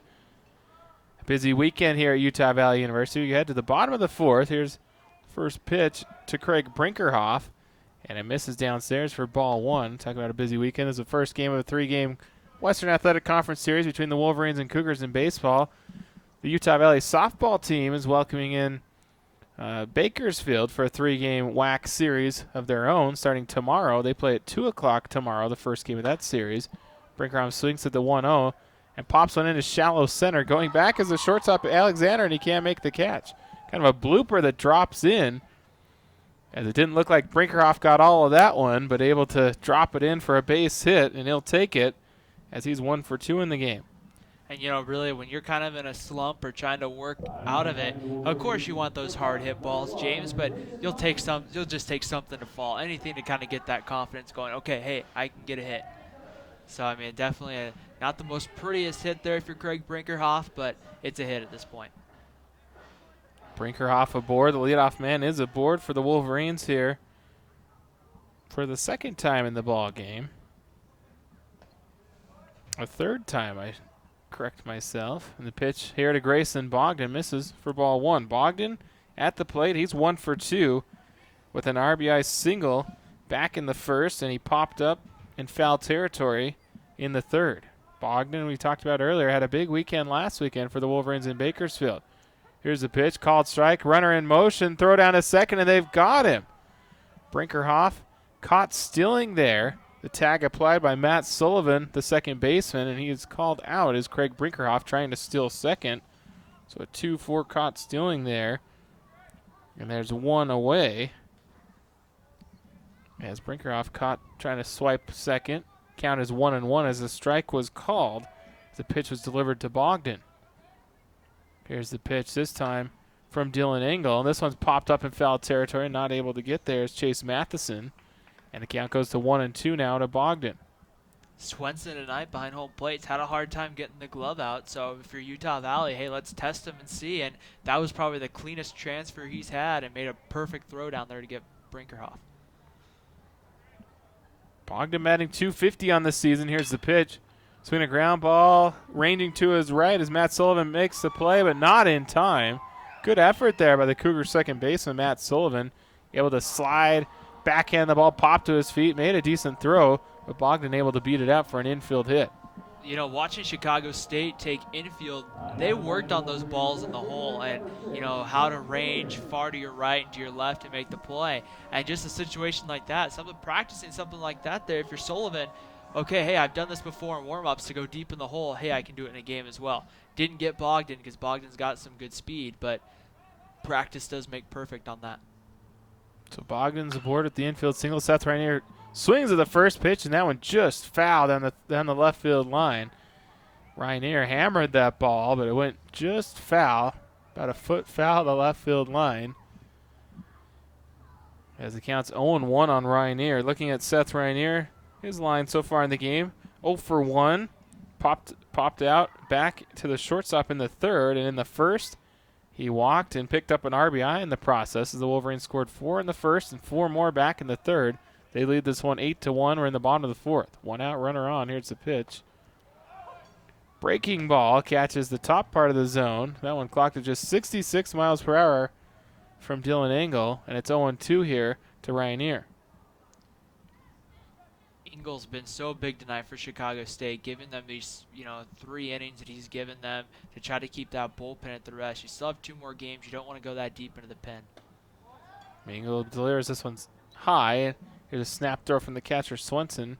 Tag applied, not in time at first base as Bogdan's able to get back safely. The count's 1-2 here on Rainier. Yeah, Engel, as you say, Ryan, he's done a nice job. We talked about that. I mean, he came into a tough situation back in that first, and he did give up 4 in the third. But overall, as you talked about, you don't want to burn all your arms in the first game of this 3-game weekend set. So he's done a decent job for the Cougars. Pitch misses high, and it's 2-2 to Rainier. Well, and I mean, in that 4-run third, too, some of it was out of his control. I mean, it was not like, in the first inning where Utah Valley loads the bases basically on walks. I mean, a triple, 2 or 3 singles. I mean, they were getting them off hits, which there's only so much a pitcher can do with that. There's the 2-2 on the way from Engel. This one hit into center field. Going back is Patterson, able to get back, make the catch. And retreating back to first base is Bogdan. They're 2 away. Rainier hit that ball pretty well. Patterson, we've talked about, just continues to play very shallow in center field. He must be more comfortable playing shallow. I mean, traditionally, I'm used to seeing outfielders play more deep, but it seems like he plays shallow, likes to go back on the baseball. But in that one, he read it well, was able to get back and make the catch as Rainier hit that fairly well at the center field.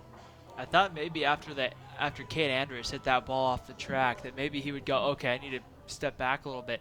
No, he's still playing in that same spot that he's been playing all game. 2 outs now. Here's a check on Bogdan. He's back safely at first base. Looking at Bogdan, 1 for 1 in stolen bases on the season. 2 away. Bogdan leads from first. Wolverines up by 7 runs. We're in the bottom of the fourth. Here's the pitch to Jordan Schlehuber. That one misses downstairs. And Bogdan, not sure if he took off there originally or if he read that ball was going to be in the dirt and then broke for second. But nonetheless, another one that Robert Swenson, the catcher for Chicago State, kind of had a hard time with. And able to take second is Grayson Bogdan. I think Bogdan just read that out of the dirt because he was taking off, as Swenson was trying to find it. Here's the pitch. This one's in the dirt. Bogdan breaks for third. Here's a throw. Safe is Bogdan as he's able to take third here now. That's great base running by Grayson Bogdan. As he took second, reading a pitch in the dirt, reads that one in the dirt, takes third. And now he's gone from first to third. The count's 2-0 to Jordan Schlehuber. Schlehuber 1 for 2 in the game, singled and scored a run back in the third. He also flew out back in the first. 2 balls, no strikes. Wolverines looking for a 2-out run here. Pitch misses inside to Schlehuber, and it's gone 3 balls, no strikes. 8-1 Wolverines is our score. Utah Valley scored 8 runs on 10 hits. Do have 1 error. The Cougars 1 run on 3 hits, no errors. Here's a 3-0. That one catches the heart of the plate, taking all the way with Schlehuber, and it's 3-1 now. Schlehuber hitting just 160 on the season. With 2 outs, batting .226, though. Here's a pitch low and inside, and Schlehuber works a walk. He'll head down to first. It'll put runners on the corners now with 2 outs for the second baseman, Zach Fuller. Fuller's had a couple. I mean, he had the tough strikeout looking back in the first, but that ball he hit in the third was a pretty well-hit ball, and now we're going to get some more action going down in the Chicago State bullpen. But a big at-bat here for Zach Fuller to try to see if he can't bring home Bogdan from third.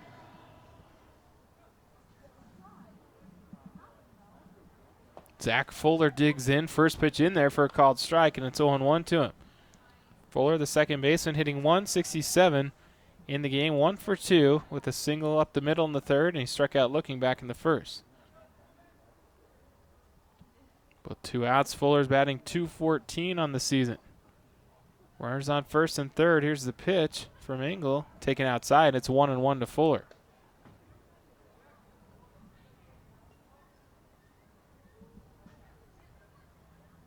The lights are on here at Brent Brown Ballpark as the sun continues to set here in Orem, Utah. Kind of pretty scenery as we look out from our broadcast booth here at the ballpark. Here's the pitch. Called strike, and it's 1-2. You can see the mountains. I guess you guys can see as well, as most of you are watching the live video feed. You can see the Wasatch Mountains out behind the left field wall with the sun kind of gleaming off of them as it's setting out behind us. And there's the moon up above the mountains out in left field as well. Counts 1-2. Dylan Engel steps off and he'll hop back on the rubber. Runners on first and third for Utah Valley. Wolverines lead 8-1. Here's the pitch. Breaking ball swung on and hit well into left center field. Going back to the center fielder. He's not going to make the play as Patterson coming around. 2 runs will score easily. Trying to go to third. Looking for the triple is Fuller, and he'll make it. The cutoff man for Chicago State kind of bobbled that, and it looked like Cooper Fouts was thinking about sending Fuller, maybe looking for an inside the park home run, but Fuller had already put on the brakes, was stopping at third. But it's a 2 RBI triple off the bat of Zach Fuller to left center, and that time it looked like the shallow play of the Cougar outfield really hurt Chicago State to me. That's the second time Utah Valley's gotten a 2-run triple in this ball game, and both of them have been because Patterson's had to chase the ball back. And I mean, it's not just because Patterson having to chase the ball, James. It's because the Wolverine bats are putting him in spots where they're having to run out there for days. And people, you don't really notice it about Brent Brown Ballpark, but that's like 420 out to deep left center field where that last ball was hit. And Fuller did hit it well. So you got to give Zach Fuller credit. A 2 RBI triple. Cade Andrus will step in. Andrus has himself a 2 RBI triple in this game. He's 2 for 3 with 2 runs scored. He also had that 2 RBI triple back in the third. He singled and scored a run in the first. And he struck out as well. Here's the pitch to him. Misses outside. It's 2-0 to Cade Andrus. Andrus batting .278 currently on the season. With runners in scoring position, hitting .348. And here he has a man on third in Zach Fuller. 2 balls, no strikes. Wolverines up 10-1 now. Pitch on the way downstairs, and it's 3-0 to Andrus. The bats are coming alive for Utah Valley, and just really good confidence-wise to, you have the 3-game series with Chicago State, then you play, BYU on Tuesday. Just be nice to kind of have that series where you the bats just kind of wake up. 3-0 catches the inside corner, and it's 3-1. Andrus, 6'1" senior outfielder at Lone Peak High School. The leadoff man for the Wolverines had himself a good ball game so far. As I said, 2 for 3, 2 RBIs, 2 runs scored. Here's the 3-1 to him. Misses low and inside, and he works the walk. Nice job, nice at bat by Andrus. He'll take first. Fuller remains on third, and they'll bring up Mark Kruger with 2 on and 2 out for the Wolverines here in the last of the fourth.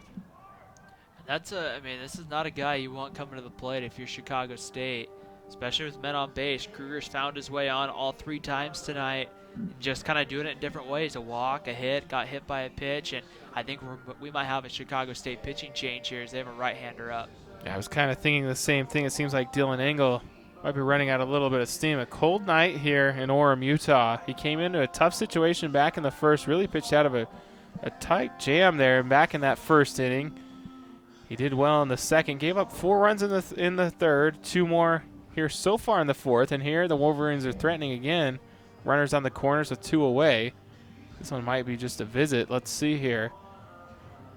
As one of the Chicago State coaches is out there on the mound talking with his pitcher Engel and his catcher Swenson right now. The home plate umpire is going to come out and try to break things up.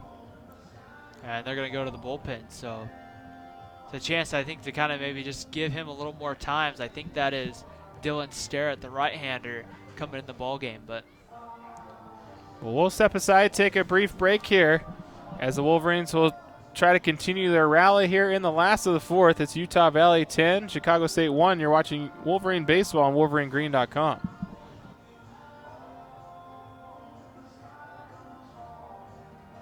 Now on the mound for Chicago State, number 3, Dylan Starrett.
Well, the call to the bullpen has been made. It's Dylan Starrett coming on here.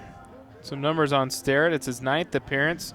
0-0 win-loss record, 6.75 earned run average. He's pitched 9 1/3 innings for Chicago State on this season. Struck out 9, walked 7, and opponents batting .357 off of the right-hander. Starrett, the first right-hander the Wolverines will face in the game, as Chicago State's brought out 2 left-handers thus far.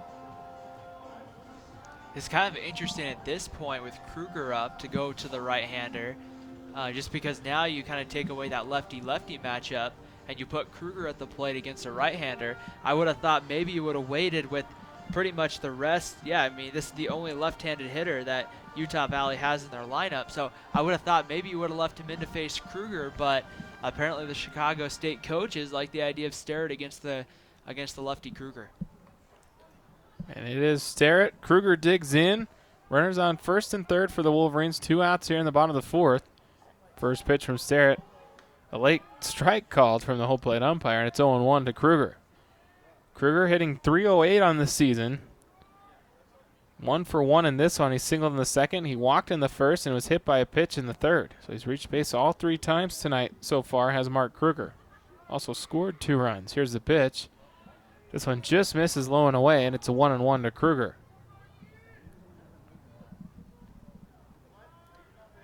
Starrett out of Chambers, Indiana.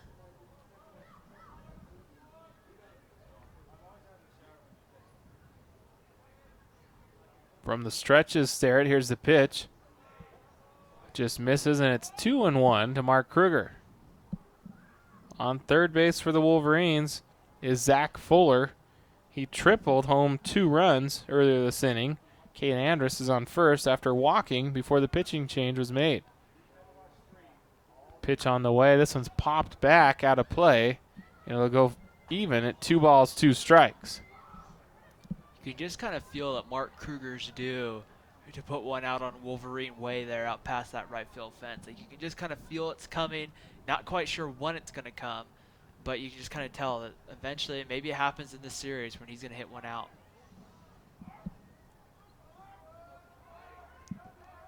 Kruger 1 home run, 14 RBIs on the season. Here's the 2-2.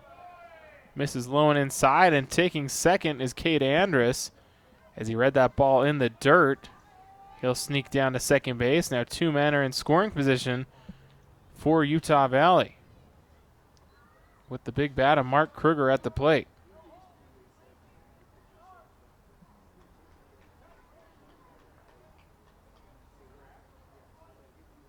Count is full. Stare at the new pitcher for Chicago State. Delivers a payoff pitch way outside with the fastball, and he lost him. So Kruger will take first. Base is now loaded for the Wolverines here in the bottom of the 4th. Just again, Utah Valley showing their patience tonight. They've been able to draw a lot of walks tonight. I think there's 6 or 7 walks tonight Utah Valley's been able to draw. That's been good. They're getting good at bats, being patient, and more importantly, when they get those walks on base, James, they're turning them into runs. That's exactly what the Wolverines are trying to do here, trying to tack on as they lead 10-1. The batter is Jake Atkinson, and the pitch misses just inside with a breaking ball. It's 1-0 to Atkinson, the catcher. Atkinson in the game, 1 for 2. RBI single in the 3rd. He also walked and scored a run back in the 1st. Here's the 1-0 on the way. Swinging a ground ball. Chopped up the middle, ranging over and making the play just in time is the second baseman, Matt Sullivan. Nice play by him. He's able to field the ball, step on the bag at second just before Kruger slid into second to get the out, and the bases are left loaded for the Wolverines. So a nice job by Dylan Sterrett to pitch out of that jam. Wolverines do score 2 more runs here. We end 4 innings at Brent Brown Ballpark. It's Utah Valley 10, Chicago State 1.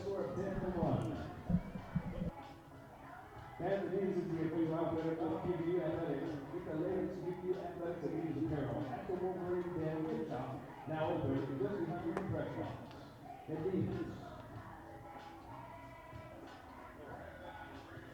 Remember, every place refreshes the world. Local refreshing Utah County Community Energy Food Banking Services. Pepsi.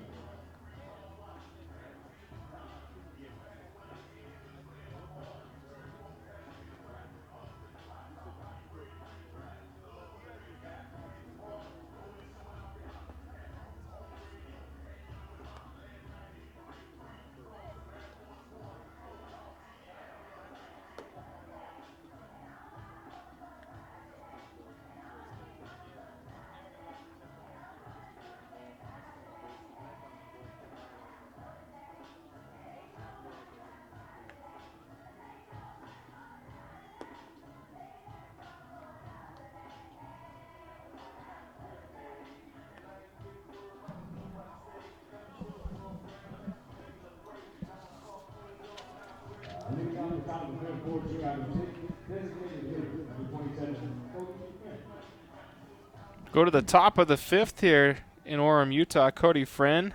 2-3-4 hitters due up for Chicago State. Friend, the DH. Roman the left fielder. And Gertensen, the third baseman. First pitch of the inning. Misses for ball 1 to Cody Friend. 10-1 is our score. It's been all Wolverines in this one. Here's the pitch. It's chopped through the right side of the infield for a base hit off the bat of Cody Friend. Nice kind of well placed there off the bat of Friend as he singles through the right side for the leadoff man's aboard for the Cougars here in the 5th. Yeah, there was no way no one was going to get to that. That's just put right in the middle of Gothberg and Fuller, and there's just no way. No one's going to get to that. Nice piece of hitting there by Friend, and now see what Mattingly Romanin can do. Romanin is the batter. 3-hole hitter in the order for Chicago State. Hitless so far in this one. He struck out and he's walked. 0 for 1 officially. Here's the pitch. Downstairs with the heater is Bettis. And it's 1 ball, no strikes. Bettis has pitched well for Utah Valley in this one. He's given up just 1 run on 4 hits so far. Here's the pitch from Danny. Here's a ground ball to the left side. Ranging to it, trying to make the play. Schlehubert's off his glove, can't make the play. And let's see if that's going to be scored in an error. Schlehubert broke to his left there. The third baseman for the Wolverines. It probably should have made the play. And it is going to be an E5. Schlehubert looked to be trying to glove that ball and looked to be throwing to second, but he couldn't hold on to that baseball with the glove, and he's credited with an error. Runners on first and second here for Chicago State. Second error of the ball game on the Wolverines, or by the Wolverines. And I don't think with Romanin's speed, they don't turn 2 there, but you definitely would have had a good opportunity to get that lead runner there if you're Utah Valley, and so that becomes huge because now you put a couple of men on here. We'll see if Chicago State doesn't think about laying one down here and moving the runners over in scoring position. Andy Gertenson's the batter, third baseman, the cleanup hitter for Chicago State. Bettis delivers. First pitch swinging is Gertenson, and he fouls it back out of play for strike 1. You wouldn't really think they would bunt here with their cleanup hitter, but you know, a lot of times in college baseball, that's what teams will elect to do here. But you're down 9, so I mean, moving 2 runners into scoring position here isn't going to be as key as, you know, maybe something in the gap or something. Bettis from the stretch. Here's the 0-1. Misses downstairs, and it's 1 ball, 1 strike. And one thing the Cougars have to keep in mind, though, there is a 10-run rule in WAC games. And Utah Valley up by 9 right now. So close to getting that 10-run advantage. They do 10 runs after 7 is a 10-run rule, and that's just that's a conference rule in WAC play. Here's this one driven down the right field side, but out of play. It's 1 ball, 2 strikes here to Gertenson. I think we saw that earlier today, didn't we, Ryan? And between Bakersfield and North Dakota. Was that the earlier game? It was 12-1, I believe, the final score in that one. Yeah, 12-1 Bakersfield, final in 7. I didn't know about the 10-run rule, so I was looking at it pregame going, oh, they ended it in 7. And then that's when I was so happy that you told me, oh, yeah, there's a 10-run rule in WAC play. I'm like, oh, okay then. Breaking ball stays high off the right arm of Danny Bettis, and it's 2 balls, 2 strikes here to Andy Gertenson. Some other scores from the WAC tonight. Texas Pan American and Grand Canyon, no score. That's in the top of the first down in Arizona. And then Northern Colorado leading New Mexico State 7-3, bottom 6 in Las Cruces. Ball put in play through the left side of the infield, and stopping at third base is the lead runner, Friend, for Chicago State. The bases are loaded, though. Another hit by the Cougars here in the inning. They've got 2 singles and an error as they've loaded the bases with nobody out. And these are the positions, if you're Utah Valley, you want to avoid. And I know something Jordan and I have talked about on numerous occasions this year. Utah Valley has been prone to give up the big inning. They've played really well, but they've had that 1, maybe 2 innings a ball game when they have a 4-run inning. And even though you're up 9 right now, you can't think of it that way. You give up, say, a 4 spot here, they just cut the deficit in half like that with one out. So Danny Bettis really needs to fire back here and find a way to get a couple of outs. Preferably here, you'd like a couple of strikeouts. Look out to the Utah Valley bullpen. It looks like a right-hander just gotten up and starting to loosen as Bettis still has a nice 9-run cushion as Danny Bettis, was starting to run into a little bit of trouble here in the 5th as the Cougars have loaded the bases. Here's the pitch from Bettis. Misses downstairs. Ball 1. Batters Chase Matheson, the first baseman for Chicago State. Matheson in the game, 1 for 2. He singled and scored a run back last inning. Hitting .233 on the season is the Cougar first baseman. Bettis from the stretch, bases loaded. Here's the 1-0 outside, and it's 2 balls, no strikes to Matheson. course, James, one of the more probably compelling WAC matchups this week is Sacramento State on the road in Seattle taking on Seattle University. That one's tied at 2 in the top of the 7th up there in the Pacific Northwest. Sacramento State, the reigning WAC champs. Here's the pitch, and this one driven to shallow left field. Coming in is Cade Andrus. He'll get there, makes the catch, and bluffing like he's tagging from third. Nice throw from Andrus as he one-hops Atkinson at the plate. Bluffing was Friend, as Cody Friend stayed put. Andrus covered a lot of real estate to get to that base while it was in shallow left field. So a good idea by Friend to stay put there, as he would have been nailed at the plate. There's one away at the shallow fly out off the bat of Matheson in left field there. And that's just the kind of out you wanted if you're Utah Valley there. Something where you get the out, runners aren't able to advance.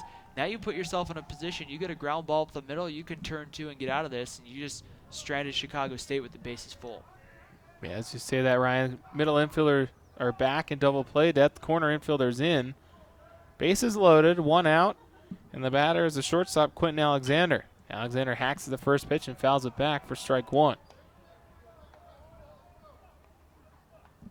First 3 men of the inning reached for Chicago State. Friend singled through the right side. Romanen reached on a fielding error by Schlehuber, the Wolverine third baseman, and then Gertensen singled through the left side to load the bases. Just moments ago, Matheson flew out to shallow left field, and that's where we sit here. 1 out, bases loaded to Alexander. Here's a pitch that gets away from Atkinson. A run's going to come in and score with the head first dive as Friend slides home safely. Runners move up as well, so 2 men. A run comes home. It's 10-2, and runners advance to second and third on the play as well. That one looked like it just got away from Danny Bettis. It's kind of nothing Atkinson could do with that. Just kind of looked like one of those situations where he just kind of overthrows, just kind of just kind of goes back and says, I'm going to throw everything I have in this pitch, and just kind of lost some control on it there. 10-2's our score. Wolverines still in front. Counts 1-1 on Quentin Alexander. Swinging and fouling it back is Alexander. It's now 1 ball, 2 strikes.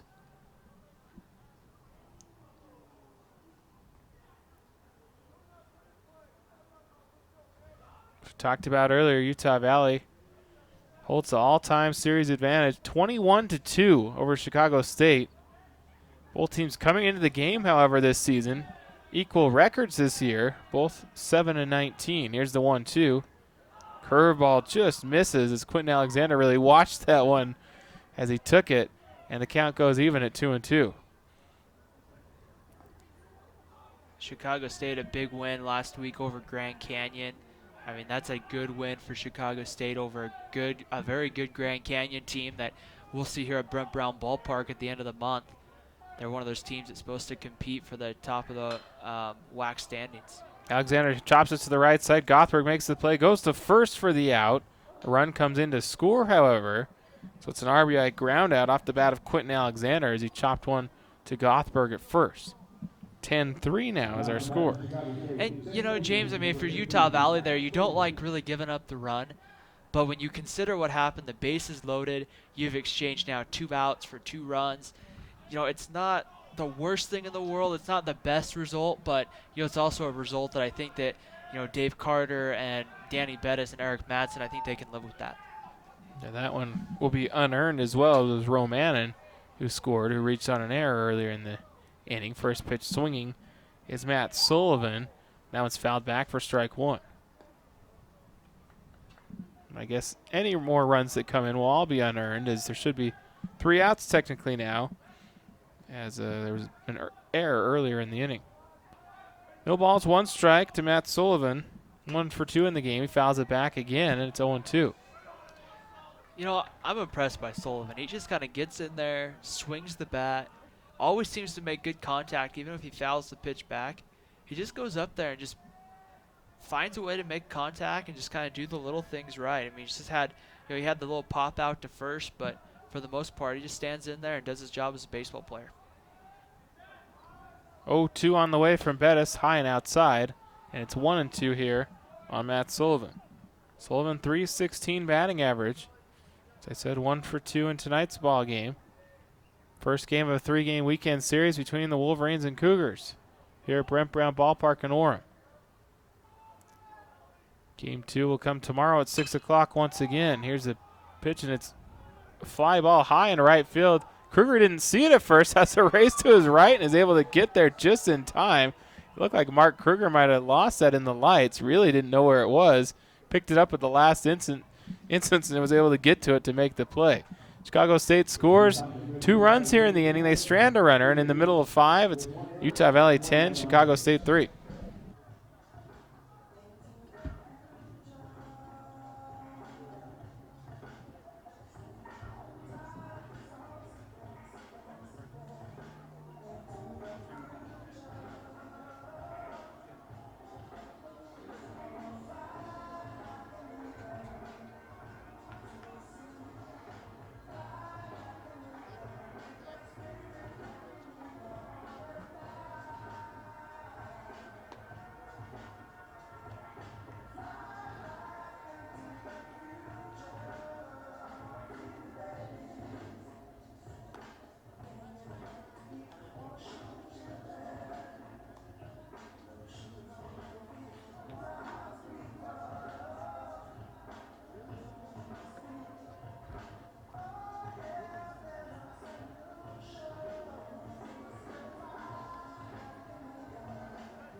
Back on WolverineGreen.com. Bottom of the 5th inning here from Brent Brown Ballpark. Right now, Utah Valley leads this one 10-3 here as the Wolverines come up with Spencer Gothberg, Craig Brinkerhoff, and Grayson Bogdan. As it looks like we do have some changes coming for Chicago State, not Sacramento State. I'm getting a little bit ahead of myself here. And we'll kind of get those to you here as we go, but it looks like Coach Steve Jocelyn was out there. Now we're going to see here, it looks like the right fielder went to left. And look, that's what looked like they pointed was the right fielder went to left for Romanin, but I wouldn't imagine they would take Romanin out of the ball game here. We'll see here if we can get everything kind of squared away here as we go, as Spencer Gothberg gets ready to stand in the batter's box here in the bottom of the 5th inning. 10-3 Utah Valley. Gothberg on the day, RBI single, and 2 flyouts to right. So Spencer here will look to try to see if he can't find his way on with a base hit. So Sterrett kicks and delivers home the first pitch, bounces in the dirt for a ball, and it's 1 ball and no strikes the count on Spencer Gothberg.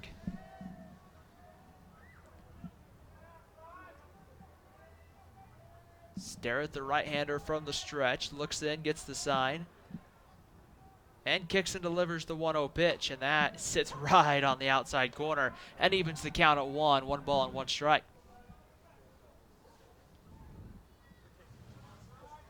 Evan Davis, the right fielder, might have moved to left. 1 ball and 1 strike the count. And the delivery comes. That one bounces in, a good block behind home plate there by Swenson, and it's 2 balls and a strike to Gothberg. Gothberg hitting .350 on the season when leading off. 1 for 3 with an RBI in tonight's ball game as the lights become to take majority of the effect here at Utah Valley University. The 2-1 pitch swung on and missed by Gothberg, and that will even the count at 2 balls and 2 strikes. Sterrett's done a nice job since coming in. He came in the 4th inning to get the final out of that one after walking Mark Kruger. He got Jake Atkinson to ground into a fielder's choice with the bases full of Wolverines. Sterrett set with the 2-2 pitch, kicks and delivers home, and that one's fouled away by Gothberg as he gets the bat head out there and fouls it down the right field line. Brian, I've got to get better eyesight. We talked about those defensive changes. I'm out here staring. We need binoculars. Where's Jordan Bianucci when we need him? He's always got those big binoculars. I know. I went to reach because we typically sit them right here in between us, so that way we can just kind of grab and look as the 2-2 pitch misses ball 3-2.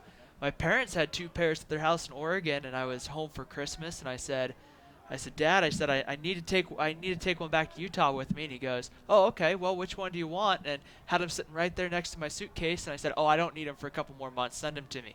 The 3-2 pitch popped up down the line. A long run for Matheson. That's going to get out of play in 3-2. Well, James, it's now April, so it's been about 4 months, and binoculars are still sitting probably in my bedroom in Oregon.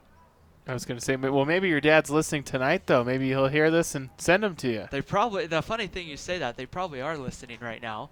So the 3-2 pitch on the way, that would be a nice friendly reminder for him. So 3 balls and 2 strikes to count on Gothberg, and now Sterrett will step off the mound and get set to go 3-2 to Spencer Gothberg. Trying to get those changes straightened, but it looks like Evan Davis, the right fielder, did move to left. He looked like we saw the umpire point that out. Gothberg pops the 3-2 up into shallow center field. A long run sliding in from center field is Patterson, and I still haven't seen a signal. It looks like they're going to say that he did make the play. I was looking out there, and I didn't see whether it was the third base umpire or the first base umpire making the call, but at the end of the day, Gothberg heads back to the dugout. So with 1 out, Craig Brinkerhoff stands in. That's a good play out there by Chicago State. Patterson coming in, making the sliding catch, and it's Mattingly Romanin has moved from left field to second base, made an acrobatic play to jump over Patterson to avoid the collision.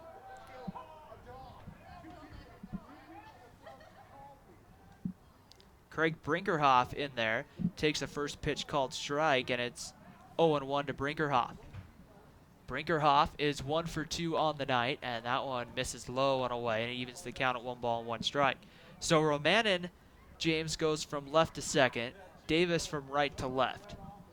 And I think the new right fielder is Jordan Stroshine, number 23, I believe. No balls and a strike. Sterrett kicks and delivers, and evens the count at 1 ball and 1 strike. So it looks like Matt Sullivan, the second baseman, left the ball game.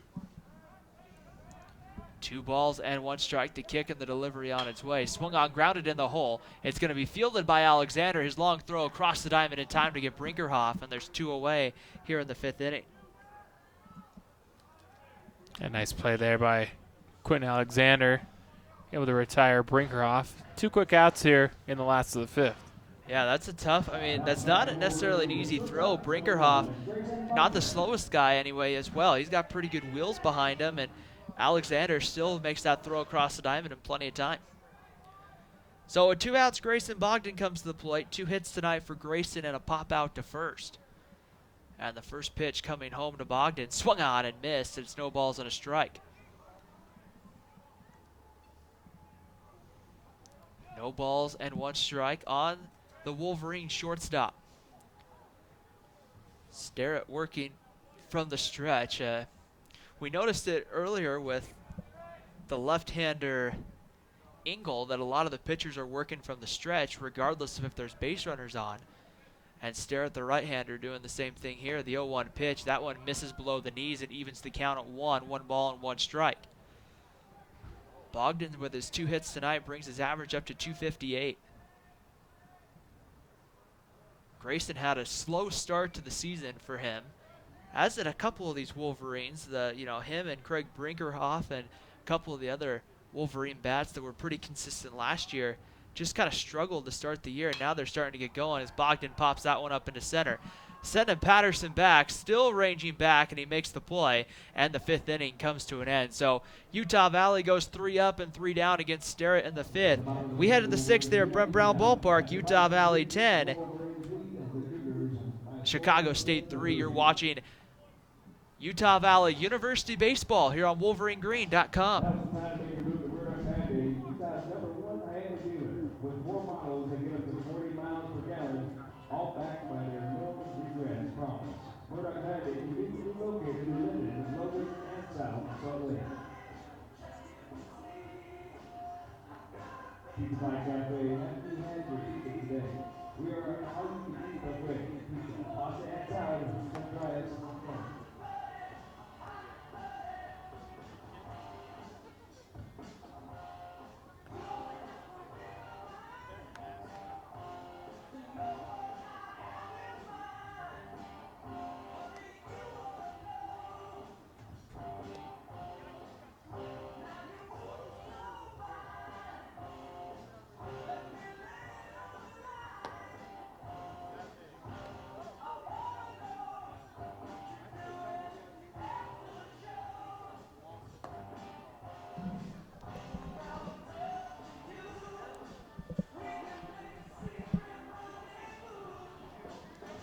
We head to the top of the 6th inning here at Brent Brown Ballpark. The Chicago State Cougars coming up. Danny Bettis will start the inning for Utah Valley. So far on the night, he's gone 5 innings, allowed 5 hits, 3 runs, only one of which have been earned, have walked 4 and struck out 3. His pitch count just a little over 125 batters faced, and he'll face 8, 9, and 1. Robert Swenson, Evan Davis, and Jared Patterson coming up here for the Cougars. Swenson on the day had an RBI double that he hit back in the 4th inning and also has popped out to Grayson Bogdan at short. Bettis sets and delivers home. That one comes in and behind Swenson for a ball, and it's 1 ball and no strikes. Opening game of a 3-game series going tomorrow again at 6:05, about 6 o'clock, and then going on Saturday morning at 11 Mountain Time. And that 1-0 pitch misses low, ball 2, and the count goes to 2 balls and no strikes here on Robert Swenson. Swenson even stands in the box as Bettis is set and delivers the 2-0 pitch. That's right on the outside corner as it just kind of sits right in a tough spot there for Swenson to take, but over the plate for a called strike, and it's 2-1. 2 balls and 1 strike as the kick and the delivery comes home. The 2-1 pitch swung on, and that one's fouled away. So you can kind of hear that goes off the bat, and I think it kind of maybe hit an ankle or hit the catcher's gear of Jake Atkinson behind home plate. Nonetheless, strike 2, and the count goes to 2 balls and 2 strikes. Set, ready to go with the 2-2 pitch. Bettis kicks and delivers home. That one's called strike 3 on the outside corner. The 4th strikeout of the game for Danny Bettis here, and he gets Swenson looking. And there's 1 away for right fielder Evan Davis. A nice strikeout there for Bettis as he just kind of put that one right on the outside corner and just froze the hitter. And with the 1 out, Evan Davis comes to the plate. Davis 0 for 1 with a walk on the night. Also a ground out earlier, swings and fouls the first pitch right back to the backstop, and it's 0-1. 89 miles an hour on that first pitch. They'll call time to go pick up the foul ball as one of the Wolverines will run from the dugout and pick it up. No balls and 1 strike. The kick and the delivery home is swung on, and that one's going to be fouled away back up over above the concourse here down the 3rd baseline here at Brent Brown Ballpark. The roof here extends from just about the start of the first base dugout all the way around the home plate area down to about the beginning of the 3rd base dugout. The 0-2 pitch on its way home, and that's a called strike 3 again as that one sits right on the inside corner and freezes Evan Davis. Back-to-back strikeouts for Bettis, his 5th of the night. And with 2 down, we go back to the top of the Chicago State lineup and Jared Patterson. Patterson has walked actually twice in the ball game tonight and flew out to center in his last at-bat to end the 4th inning.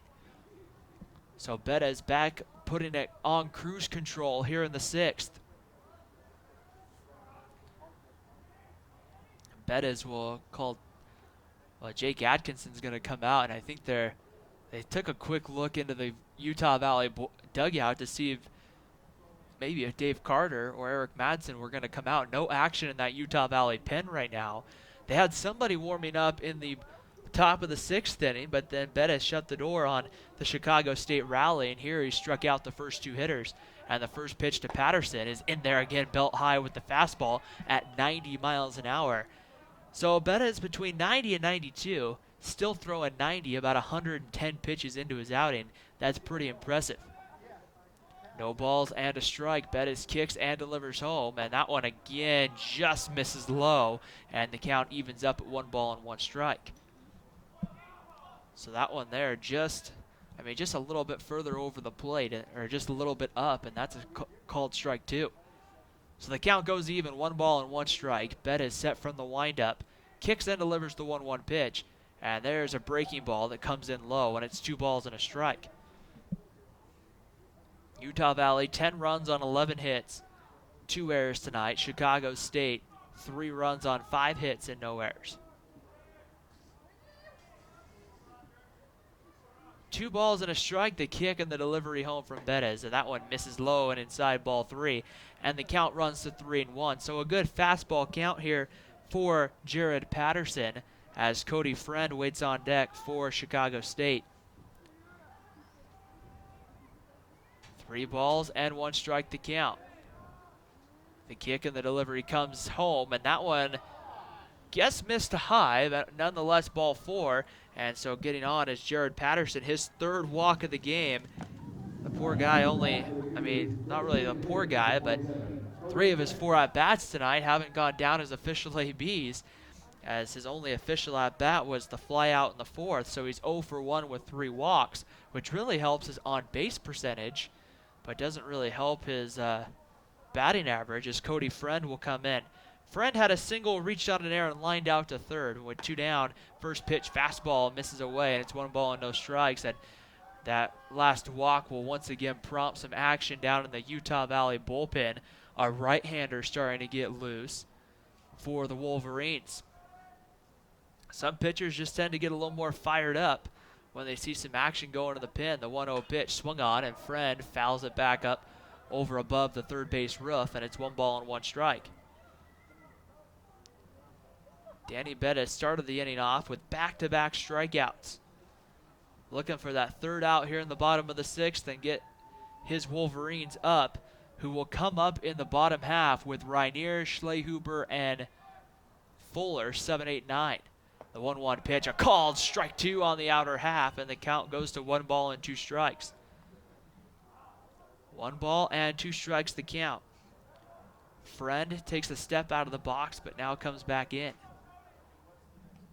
Gothberg holding the runner, Patterson over at first. Gets a bigger lead here, time called here. Patterson over at first base, 5 for 7 this year on stolen base attempts. So Patterson, somebody who can run, and we haven't seen him steal a base yet tonight. The 1-2 pitch on its way, swung on and missed, and they're going to say, did he go? Yes, he did, says our third base umpire tonight, and that is going to be the 3rd strikeout of the inning for Danny Bettis. He's got 6 strikeouts through 5.5 innings here at Brent Brown Ballpark.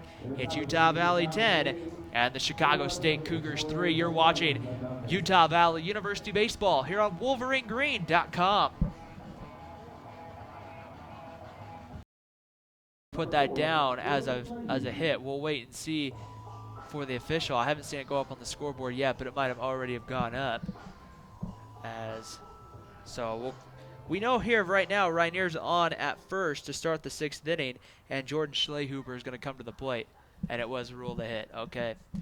Pickoff move and diving back is Seth Rainier. So every Wolverine starter tonight with a base hit, that's got to make Coach Eric Madsen in that third base dugout a one happy guy. Schlehuber comes in, a walk and a single, and 2 runs scored tonight for the junior third baseman. Delivery comes home, and Sterrett puts it right on the outside corner with a called strike. Nice game for Jordan Schlehuber, a single that went to right field on a ball that was well hit, and then that walk. Not a bad night for Schlehuber. The 0-1 pitch, pickoff move, and Rainier gets back underneath the tag. Sterrett with a pretty quick move to first, so Rainier's going to want to be careful that when the throw comes over that he doesn't get caught too far off the bag. No balls and a strike. Sterrett from the stretch. Pickoff move again. Diving back, and they slap the tag on, but Rainier underneath it. Once again, that's the second time Sterrett's come over, and he's got, I don't have a stopwatch to time it, but I would imagine that's a quick move. Rainier looks like he might try to go. 0-1 pitch. That one gets to the backstop past Swenson, so Rainier moves down to second, makes a long turn, but he will hold. So Rainier moves up into scoring position here with nobody out. Zach Fuller on deck, and then Cade Andrus in the top of the Utah Valley lineup.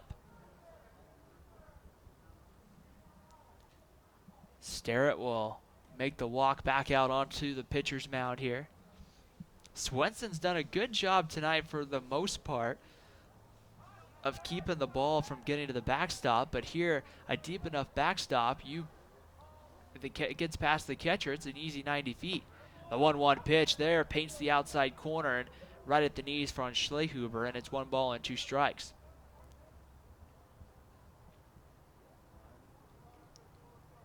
One ball, 2 strikes the count. Rainier gets his lead at second base. The kick and the delivery coming home with the 1-2 pitch. That sits on the outside corner, called strike 3. Schlehuber turns and heads back to the Utah Valley dugout. The first strikeout of the 6th inning. And I believe that is the first of the ball game for Dylan Sterrett. And it is. That's his first strikeout, as it's going to bring up Zach Fuller. Fuller in his last at-bat in the 4th hit one into deep left center field that went all the way back to about the 420 mark for a 2 RBI triple. See if Zach can build off that last at bat. And the first pitch misses low and away for a ball. 1 ball and no strikes. Fuller a 2-hit game tonight. A single and a run scored back in the 3rd. He's also struck out looking on a call that was close, but in this case, the call went in favor of Chicago State. The 1-0 pitch, kicks and delivers. Fuller swings and fouls this one back to the backstop, and even the count at 1-1. Bottom of the 6th inning, night has come here in Orem. Lights have taken full effect. The wind's still blowing pretty good out there. The flag in right center field blowing all over the place. We'll see it go from right to left, back, and right now blowing pretty consistent.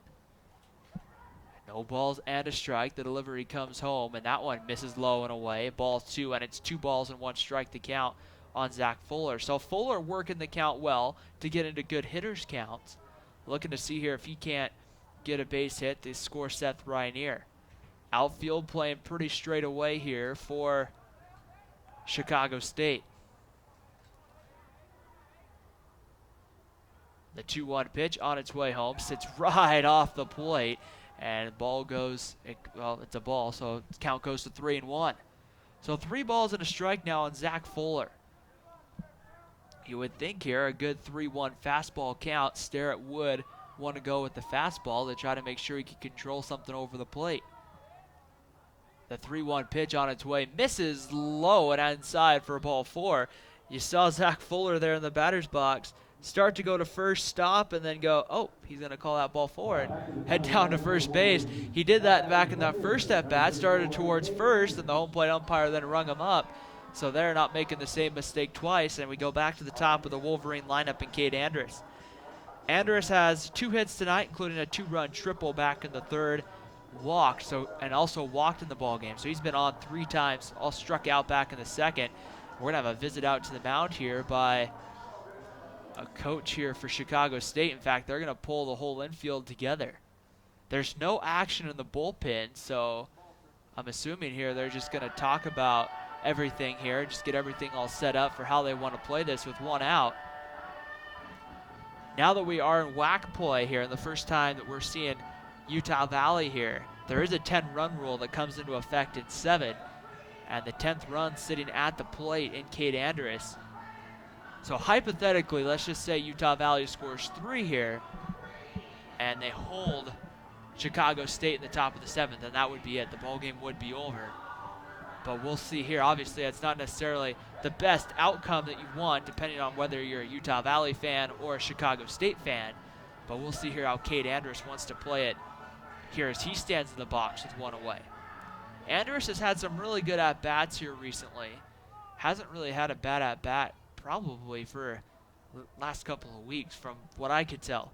And some of the minimal games that I've been able to see for Utah Valley. 2 for 3 tonight, though, for Cade. He stands in from the right side. And the first pitch sits high for a ball. 1 ball and no strikes. Sterrett, the graduate student right-hander from Chalmers, Indiana. 1 ball and no strikes to count. Runners get their lead. The 1-0 pitch, kicks and delivers. Bunt showed. Andrus pulls back, and the ball is going to get to the backstop. So runners will both move up 90 feet. Rynier down to 3rd and Fuller to 2nd. As I don't know if it was just the motion of pulling the bunt back that kind of threw off Swenson, or he saw the runners go and just kind of got ahead of himself. But at the end of the day, it's 2 balls and no strikes to count on Cade Andrus. Andrus hitting .278. 15 RBIs on the season. 15 RBIs from the leadoff guy is pretty good. Typically your leadoff hitter, someone that you want to has a high on-base percentage that finds his way on to be able to score. 2-0 pitch. Andrus swings, hits that one deep to left.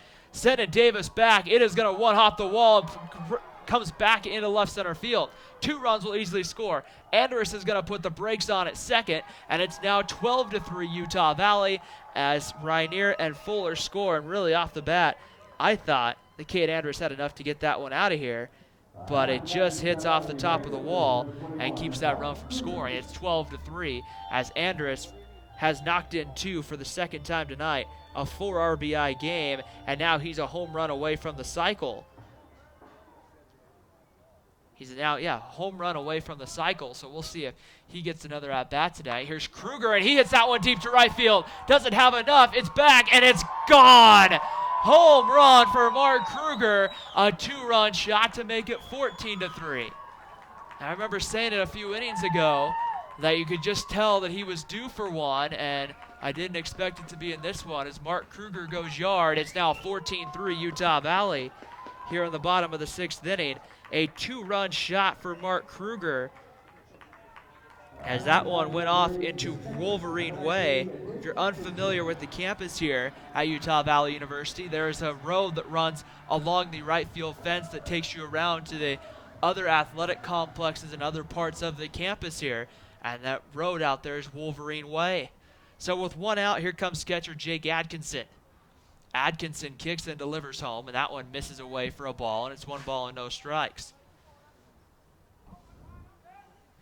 So now you just want to make sure you can keep the offense going into Game 2 of tomorrow night's series. 6 o'clock start. The Wolverines are going to send Jackson Kofer, the freshman left-hander, to the mound. Chicago State starters to be determined, or I should say to be announced. That was swung on by Atkinson and hit to left field. That's going to one-hop the wall. Davis plays it on a hop. Atkinson going in for 2. The throw is cut off, and in was sliding in with a double is Jake Atkinson. So the hit parade continues for Utah Valley, their 15th hit of the ball game. Jake Atkinson now has his 2nd hit of the night. He's on for the 3rd time, and now Spencer Gothberg comes to the plate. And this is just what you wanted if you're Utah Valley, building the confidence with the bats heading into a big week next week with BYU and Provo, and then Sacramento State here for 3. So 1 down, here's Spencer Gothberg. And action now will begin to go in the Chicago State pen. And the first pitch to Gothberg over for a called strike, 0-1. Gothberg an RBI single in the first and then 3 flyouts the rest of his ball game. So 1 for 4 tonight for Gothberg. No balls and a strike. Sterrett delivers a breaking ball, and that one misses low and inside. Evens the count at 1 ball and 1 strike.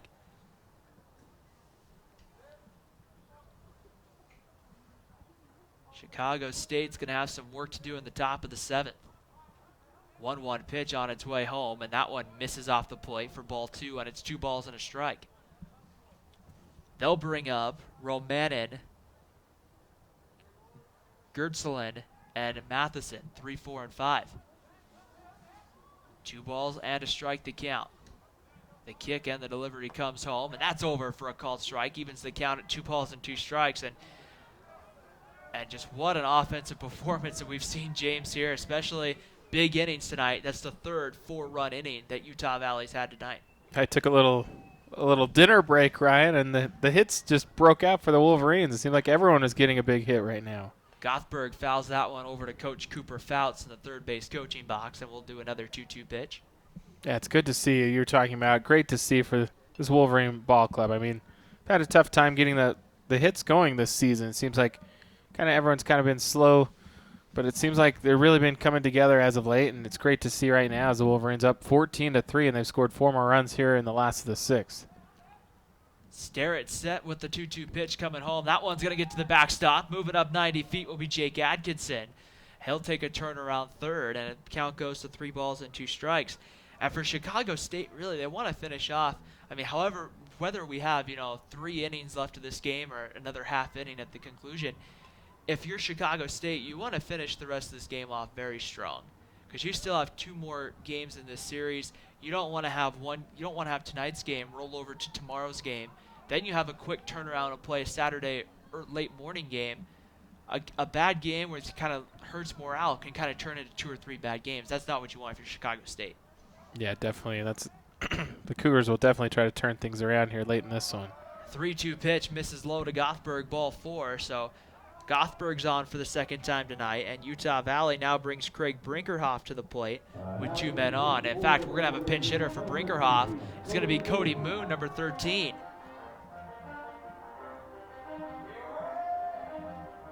So Moon will hit for Brinkerhoff here in the 6th.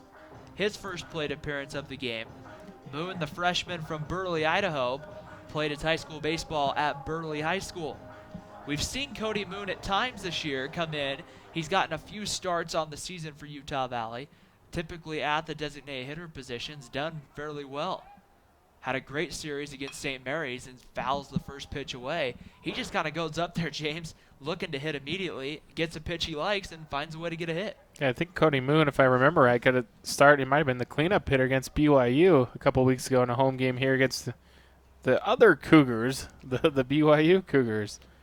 Game that BYU went on to win, I believe it was 10-7. No balls and a strike. Moon swings, hits that one into right center field. Coming over and making the catch on the run, quickly making the throw, tagging from third, and coming into scores, Jake Atkinson, and it's now 15-3 Utah Valley. So there, Cody Moon does his job, finds a way to get the run home from third, and James, that's an easy position to be like, well, I want to get a hit, I want to come up with that big, ball in the gap that clears the bases. You forget, though, that right there, sacrifice fly, brings the run home. That's the important thing. Yeah, a good piece of hitting by Cody Moon there. Going to the opposite field with the pitch he could hit in the air and able to drive home the run from third as the Wolverines extend their advantage all the way to 15-3.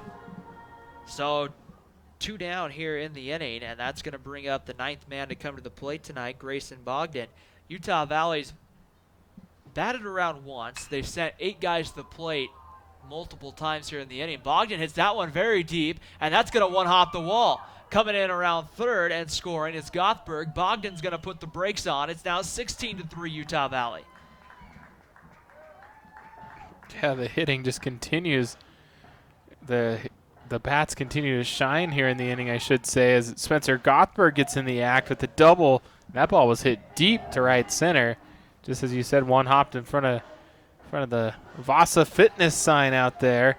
Another run comes around. Gothberg came around all the way to score from first, I believe, as the Wolverines now lead 16-3, and I think we're going to have ourselves a pitching change. Chicago State's going to make a call to the bullpen. Sterrett, for the most part, did well until this inning, and everything kind of fell apart. We'll introduce you to the new left-handed pitcher for the Chicago State Cougars right after the break. You're watching Utah Valley University Baseball on WolverineGreen.com.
Now the left Wolverine center fielder, number 6, Seth Rainier.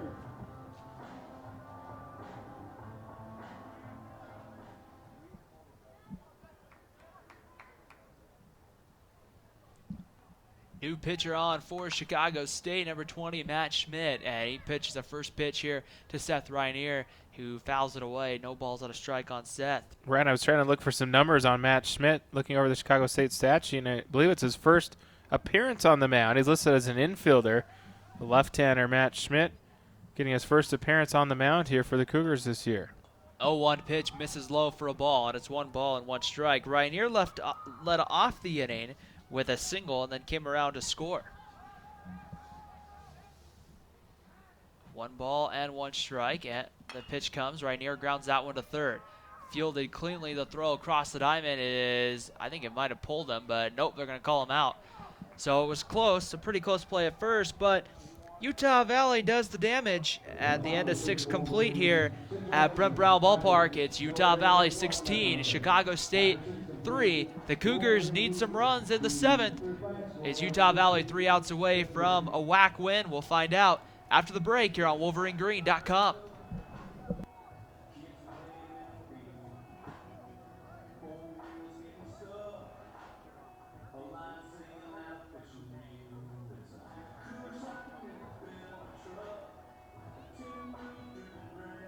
Now the pitch for the Wolverines, number 30, Hunter Smith.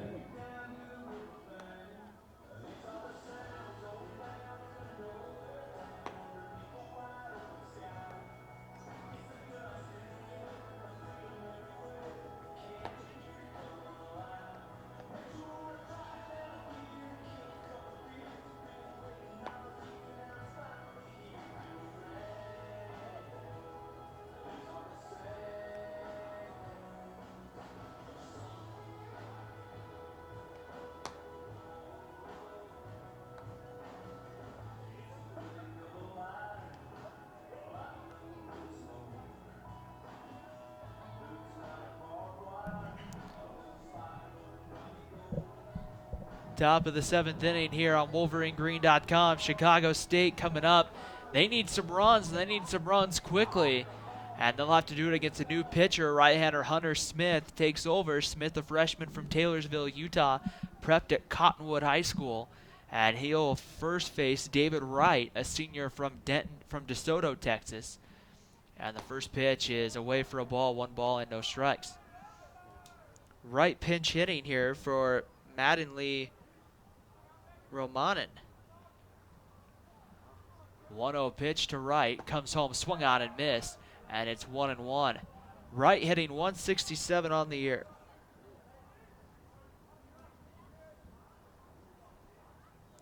Good performance for Danny Bettis overall. Did allow the 3 runs, but overall nice performance as Wright swings and misses, and it's quickly 1 ball and 2 strikes on David Wright. On deck, it's number 25, Sanford Hunt, a sophomore from Chicago, Illinois, in the on-deck circle here. So it looks like Steve Jocelyn going to that bench here a little bit, giving some pinch hitting opportunities here for some of his bench players. Smith kicks and delivers home the 1-2 pitch. Called, strike 3.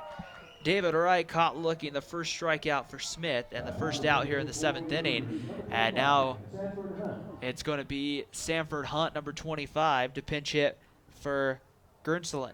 Yeah, good job by Hunter Smith coming out a cold night out of the bullpen and striking out the first man he faces in the pinch hitter David Wright. Let's see what he can do here against the next pinch hitter. And the first pitch on its way, swung on and missed by Hunt. It's no balls and a strike. Chris Hipchin, the junior from Geneva, Illinois, has moved into the on-deck circle for Chicago State. No balls and a strike. Hunt hitting 246 on the year. 0-1 pitch is going to be fouled away and will be quickly 0-2. Hunter Smith's done a good job on the season. 8 1/3 innings, 11 hits, 4 runs, 3 of which have been earned, 3 walks, and 5 strikeouts. No balls and 2 strikes. Smith kicks and delivers home the 0-2. In the dirt for a ball, and it's quickly 1 ball and 2 strikes the count.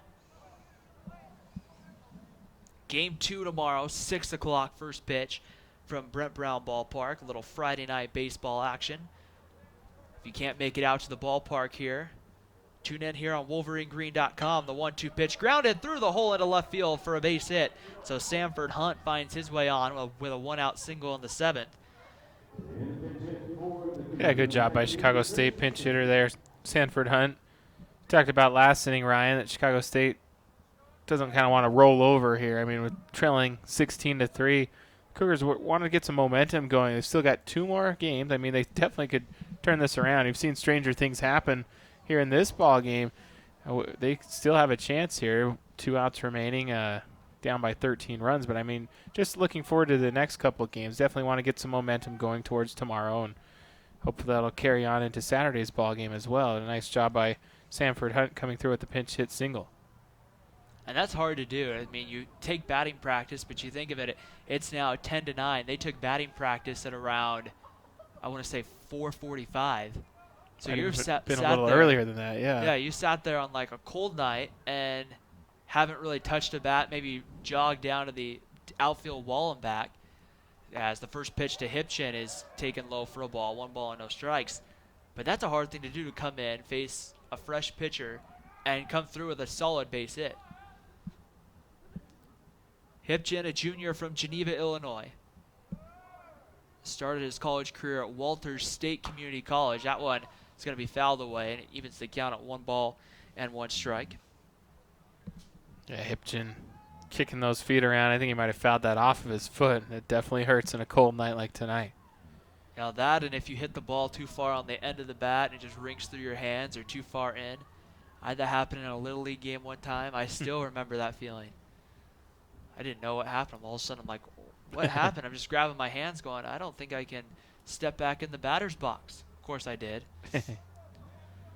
What happened after that, James, I do not recall. I thought you were going to tell me you hit a home run. 1 ball and 1 strike, they count. That would have been a storybook ending, though, had that happened. Right.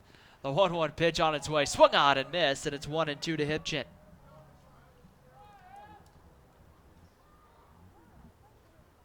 One ball and 2 strikes. Sanford Hunt, the runner over at first base, gets his lead. Pretty conservative lead. I would doubt they would try to send a runner here. Smith delivers the 1-2. Breaking ball comes inside and it hits him. And going down to first base will be Chris Hipchin. So we'll continue to see the Chicago State bench as number 44, Zach Thomas, a freshman from Joliet, Illinois, will come up to hit.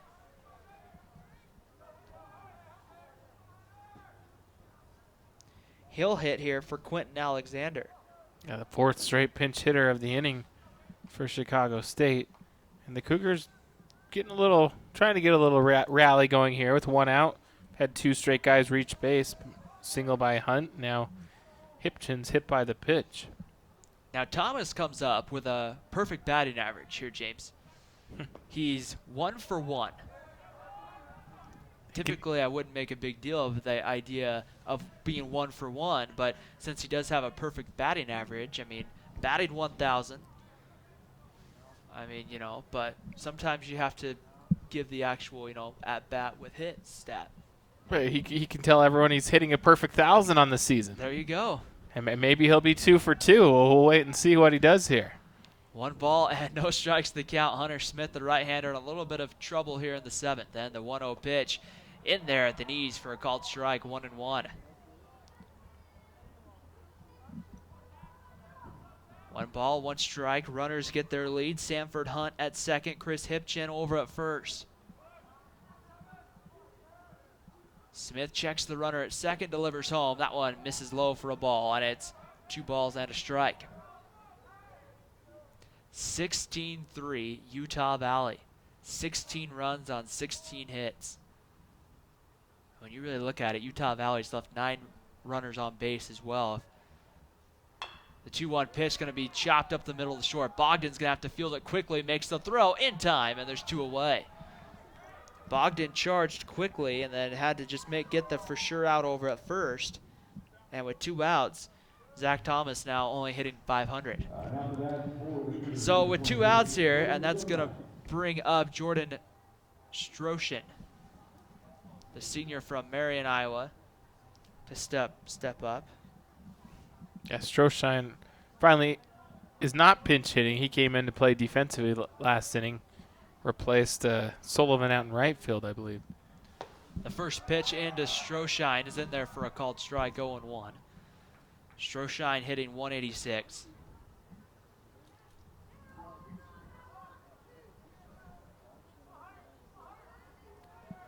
No balls and 1 strike to Stroshine. That one swung on and missed, and it's 0-2.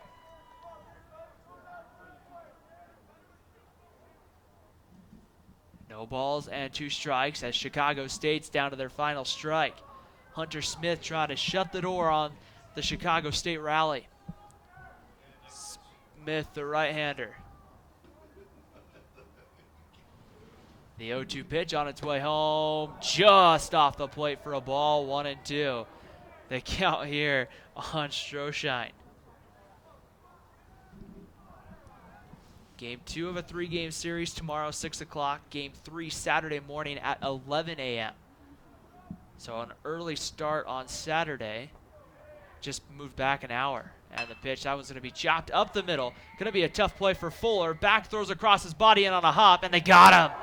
A great, impressive play by Fuller. He was ranging to his left, had to throw back across to his right, and just in on a hop, and the final out is made. Utah Valley comes out victorious 16-3 over Chicago State. We'll take a quick break here on WolverineGreen.com. We'll come back. We'll have the WolverineGreen.com postgame show, wrap it up, and preview tomorrow. But tonight, Utah Valley victorious 16-3 over the visiting Chicago State Cougars here on WolverineGreen.com.